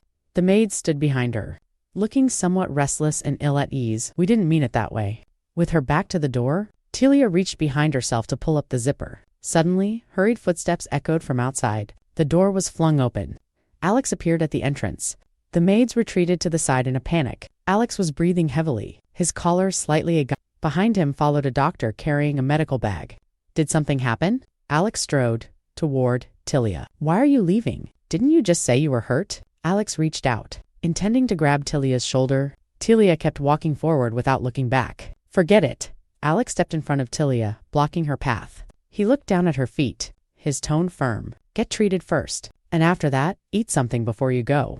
The dining room is already prepared." A look of mockery crossed Tilia's face. "Is this part of the service too? Calling a doctor to treat me after we've slept together, and then feeding me a meal? Is this your usual routine for the women you bring back to this villa?" Alex froze in place, looking somewhat stunned. For a moment he was speechless. The two maids, standing behind them, hunched their shoulders in fear. Alex stared at Tilia in silence. The atmosphere turned deathly still. Alex raised a hand to his forehead and let out a long, helpless sigh. "That's right, it's the routine. So eat your meal before you go." Tilia's eyes were icy. "I don't need your consideration. Move." Alex firmly gripped Tilia's wrist. Tilia, trying to shake off his restraint. "I told you, I'm fine." Alex's tone became somewhat roguish. "It's rare to have a guest." The chef went all out. "If you don't go, all that food will have to be thrown away. That would be quite tragic." Tilia retorted with a look of pure disgust. "What does that have to do with me?" Alex lowered his voice. "You should probably take some contraceptive pills too. Tilia, you know very well what we did last night." Standing before the ornate portico, Tilia's body trembled slightly. She squeezed the words out through gritted teeth. You really are the worst, bastard." Alex gave an order to the waiting doctor. "Prepare for treatment." Carrying his heavy medical bag, the doctor walked quickly into the room with an awkward expression. Tilia watched this scene, her heart filled with regret. I knew it. I shouldn't have helped someone like him." The carriage sped along, jolting over the road. The wheels rattled as they crossed the intersection. Tilia sat inside the carriage. Swaying with the movement, she closed her eyes wearily, treating others however he pleases. In the end, Tilia had accepted the medical treatment. Lying on the soft bed, she had let them tend to the wound on her back. Tilia leaned against the carriage wall, looking down at the parcel in her hands. She looked perplexed. Why did he give me this as well? The medicine alone would have been enough. Tilia brushed her fingertips over the ribbon on the parcel, lost in thought. Is this also part of the so-called routine? Alex had handed her an exquisite gift box, his voice flat. Take it, don't you? Like these. Alex stood in the shifting light, holding a round box tied with a bow. His expression had been illegible. Sitting in the jolting carriage, Tilia turned her head to stare at the scenery racing past the window. Her hands tightly clutched the gift box. The carriage axles made as they passed through a dense forest path. Heading toward the distant manor, Tilia leaned against the carriage padding, staring blankly into space. Suddenly, a sharp tapping came from the carriage window. Tilia's eyes snapped open. She let out a gasp. Oh no, Tilia sat up straight in a panic, hiding the gift box behind her back. She looked extremely uneasy. I was wondering, why, a strange carriage followed us all the way to the front door? A head poked through the window. My daughter, have you finally graced us with your return? Tilia froze in her seat, her face turning deathly pale instantly. The pastry box was roughly flipped over, and sweets scattered all over the floor. Bradley let out a roar of anger. How dare you be so presumptuous? Bradley suddenly grabbed Tilia's long hair and slammed her down onto the table. A filthy woman like you doesn't deserve to eat such things. Tilia was forced to look up, enduring the sharp pain in her scalp. Bradley leaned close to her ear. On your wedding night? How do you plan to explain yourself to your husband? What are you going to tell the man who bought you, you vulgar thing? Tilia squeezed her eyes shut, letting tears pool in her eyes. Don't think about anything. If I think too much, I'll feel aggrieved, and feeling aggrieved will only make me suffer more. This is all just a nightmare. Bradley opened his mouth wide, letting out a silent howl, his face twisted and shattered. Of course, that wasn't my real life either. Tilia lowered her eyes, and a faint curl actually appeared at the corner of her mouth. She gave a silent, cold laugh. Bradley whipped his head around, staring at her in disbelief. Are you laughing? Bradley grabbed Tilia's long hair and jerked her head back violently. This bitch must die today. Only then will he wake up. The door was suddenly thrown open. A manservant rushed into the room with a look of panic, shouting loudly, Baron, you must. Bradley snapped his head around, staring wide-eyed toward the door. What is it? These items, they are from the Davenport dukedom. The carved gates were shut tight. Before the gates, a mountain of flower bouquets was piled high, shimmering in the light. This is. Bradley walked quickly to the door, looking at the flowers covering the ground. What on earth is going on? Lantu, holding a bamboo basket filled with flowers, responded in a low voice. All of these were sent from the Davenport dukedom. Bradley frowned deeply. Why would the dukedom send things to our house? The manservant pulled a card from a flower basket and carefully examined the handwriting. According to what's written here, to Miss Tilia, these were sent by Lord Alex Davenport, the second son of the Duke's family. Tilia sat slumped on the carpet, her long hair veiling most of her face. Her body was trembling slightly. Bradley stared straight ahead, the corners of his eyes twitching with rage. That's impossible. Bradley stood at the doorway with his arms open, a twisted and excited smile on his face. My daughter? You should have told me sooner that you were with the young master of the Davenport family. Tilia walked quickly down the corridor, her high heels clicking on the carpet. With a muffled thud, she walked forward without looking back. George caught up from behind. He reached out and grabbed Tilia's arm. Hey, Tilia. Did young Master Davenport really send you a gift? Tilia forcefully shook off his hand. She continued her stride. Mind your own business.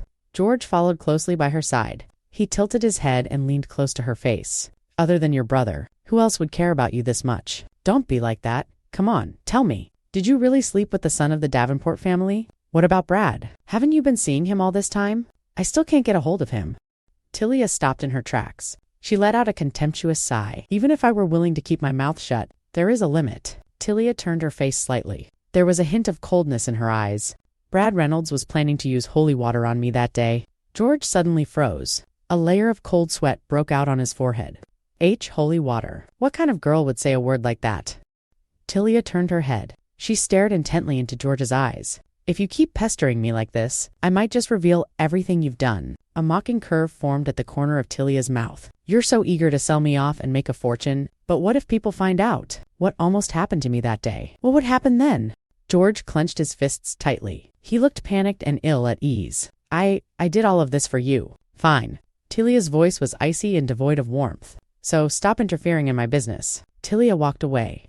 She headed deep into the corridor without looking back. Unless you want to lose your last penny of drinking money, then, by all means, keep sticking your nose in. George stood where he was. He muttered under his breath. And because of that, you even hooked up with the Davenport boy. Tilia stopped abruptly, her hands at her sides clenched into tight fists. Her knuckles trembled slightly. A frivolous smile appeared on George's face. He spread his hands out. "You should be thanking me. Being the mistress of a duke's son, even though Hayes the second son, and can't inherit the title, isn't this good enough?" Tilia whipped her head around. There was a frigid chill in her gaze. "What's with that look?" George let out a sneer. "Don't tell me. You actually expect to become the lady of that house. Wake up." Tilia Ambrose.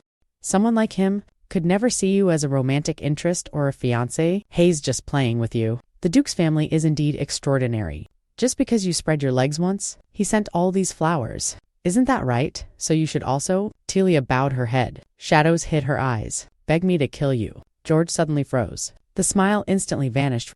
Tilia turned her head slightly. A tragic smile hung on her lips. "When that moment comes, I will ask them to kill you first." Tilia closed her eyes. She let her long hair fall over her shoulders. Her expression was calm and resolute. George was frozen in place. His face turned deathly pale. He watched Tilia's retreating back in terror. He listened to the footsteps echoing in the corridor.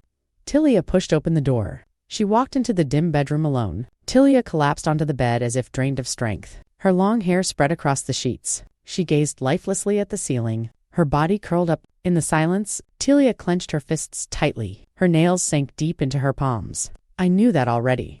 I'm just playing around, too. Just like playing with those cheap desserts. It's fine, after all, to me. They were never anything special." Tilia raised her hand. She looked hollowly into the void. She reached into the box and picked up a chocolate. Her fingertips squeezed the rounded edges tightly. Tilia swung her arms suddenly. She hurled the exquisite sweet onto the floor. The chocolate rolled and fell in the darkness. "So, this is why no one can hurt me anymore." Tilia bowed her head. There were tears in her eyes. Her face was flushed. "No one can ever make me yield again." Tilia stared at her feet. "You only get hurt because you're weak. Naivety is proof of stupidity." Tilia took a deep breath. She forced down her trembling breath. "Tilia, is now the time for these thoughts? I have to study." Tilia walked to the desk. Her fingertips brushed over the heavy books. "I must pass the exam. I must." The clatter of cutlery rang out. A sumptuous feast covered the long table. Sparkling liquids swished in the wine glasses. Alex stood in the center of the banquet hall. His eyes were lowered. He was adjusting his cuffs. "Are you only arriving now?" "Alex?" "Gilbert."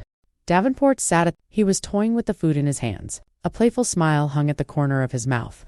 "Being late even for a family gathering? You really are too much." Gilbert turned his head. He looked at the elders at the end of the long table. "Don't you think so too?" Alex has his back to the camera. He stood alone under the brilliant lights, facing his silent family members on both sides of the long table. His father sat at the head of the table. His tone was authoritative and cold. "What are you doing? Apologize immediately." Alex lowered his eyes. His golden eyelashes hid the emotions in his eyes. His mother held a wine glass. Her expression was elegant but distant. His father sat to the side. He stared coldly at his eldest son. Alex bowed slightly. His voice was low and steady. "Am late? I am very sorry. Father, mother." Exquisite dishes were laid out on the table. Gilbert clasped his hands together. He watched Alex across the table. "I have never been as grateful for the Davenport tradition as I am now, the requirement for the whole family to have dinner every Sunday. Without this excuse, I'm afraid I wouldn't be able to see my brother's face at all." Gilbert tilted his head slightly. There was scrutiny in his eyes. "By the way, the servants have been gossiping lately. I heard you've been favoring a young lady these days." He stopped swirling his wine glass. He looked down at the liquid sloshing in the glass. "You've even been sending her flowers constantly?" Alex sat at the end of the long table. He was silently cutting the meat on his plate. He only responded briefly to the inquiry. Gilbert continued to press him. "Did you really replace all the maids? Just because they spoke rudely to that lady?" The knife scraped against the ceramic plate, making a faint sound. Alex focused on cutting his food. His movements were mechanical and cold. His father gazed at him. "In any case, dismissing even the head maid I handpicked, without a single word, don't you think that's going too far?" Alex stopped his movements. He slowly raised his head. His expression was cold. "I made a mistake. Leave it alone. It's no longer a place where one can rest." Her father continued to scold him. "There should be a limit to your fun and games."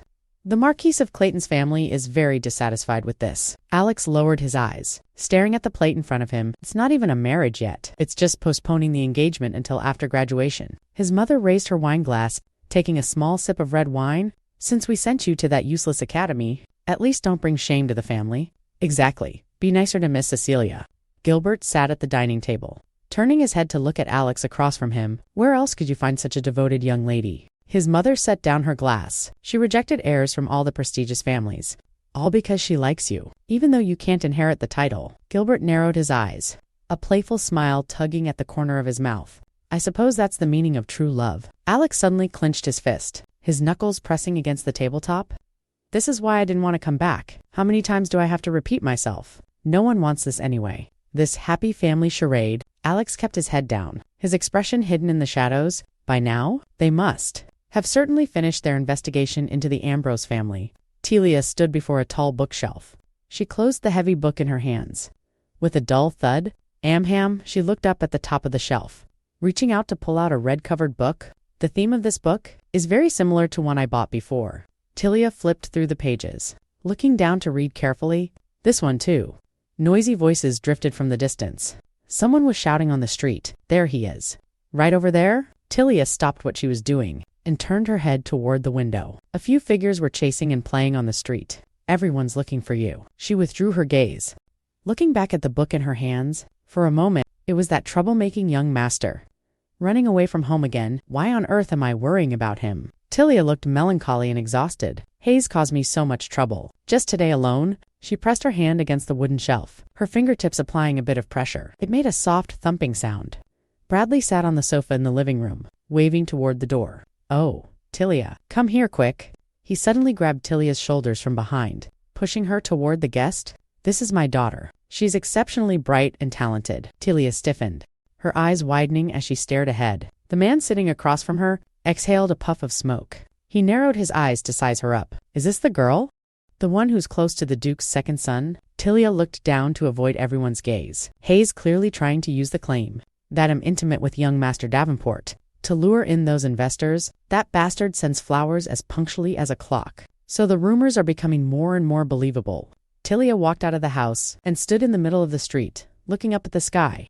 I should stop father from continuing like this. But then again, she strolled down the street in the early morning, looking at the orderly buildings on both sides. Ever since that day, I haven't been beaten at home once. Telia raised her right hand, gently touching the cuff of her left sleeve. Her fingertips brushed against the fabric. Who would have thought the break would be this peaceful? She stopped in her tracks and turned her head to look behind her. Oh, this is... She stood in front of the ice cream parlor. Getting lost in memory? The place I came to with that guy? Telia sat on a bench inside the shop, looking down as she stirred the dessert in her bowl. Alex was sitting opposite her, taking a large bite of ice cream. Back then, he was always overly attentive. Telia lowered her eyes, her long lashes hiding the emotions in her gaze. But lately, I haven't even run into him once. She turned around and continued her and yet, he keeps sending flowers? Telia pushed open the door to her home and saw her father, excitedly showing off a house full of flowers to a guest. Is this how rich people treat their mistresses? She lowered her head, letting her dark blue hair hang down, hiding her melancholy face. Is he giving compensation even without us sleeping together? Why? Because playing around like that is fun? Welcome?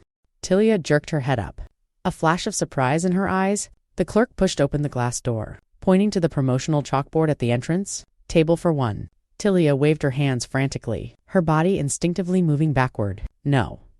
I'm just... The clerk broke into a bright smile, enthusiastically extending an invitation. Come in and sit for a while. We're currently having a grand opening promotion. Telia stood there, dazed, repeating the clerk's words.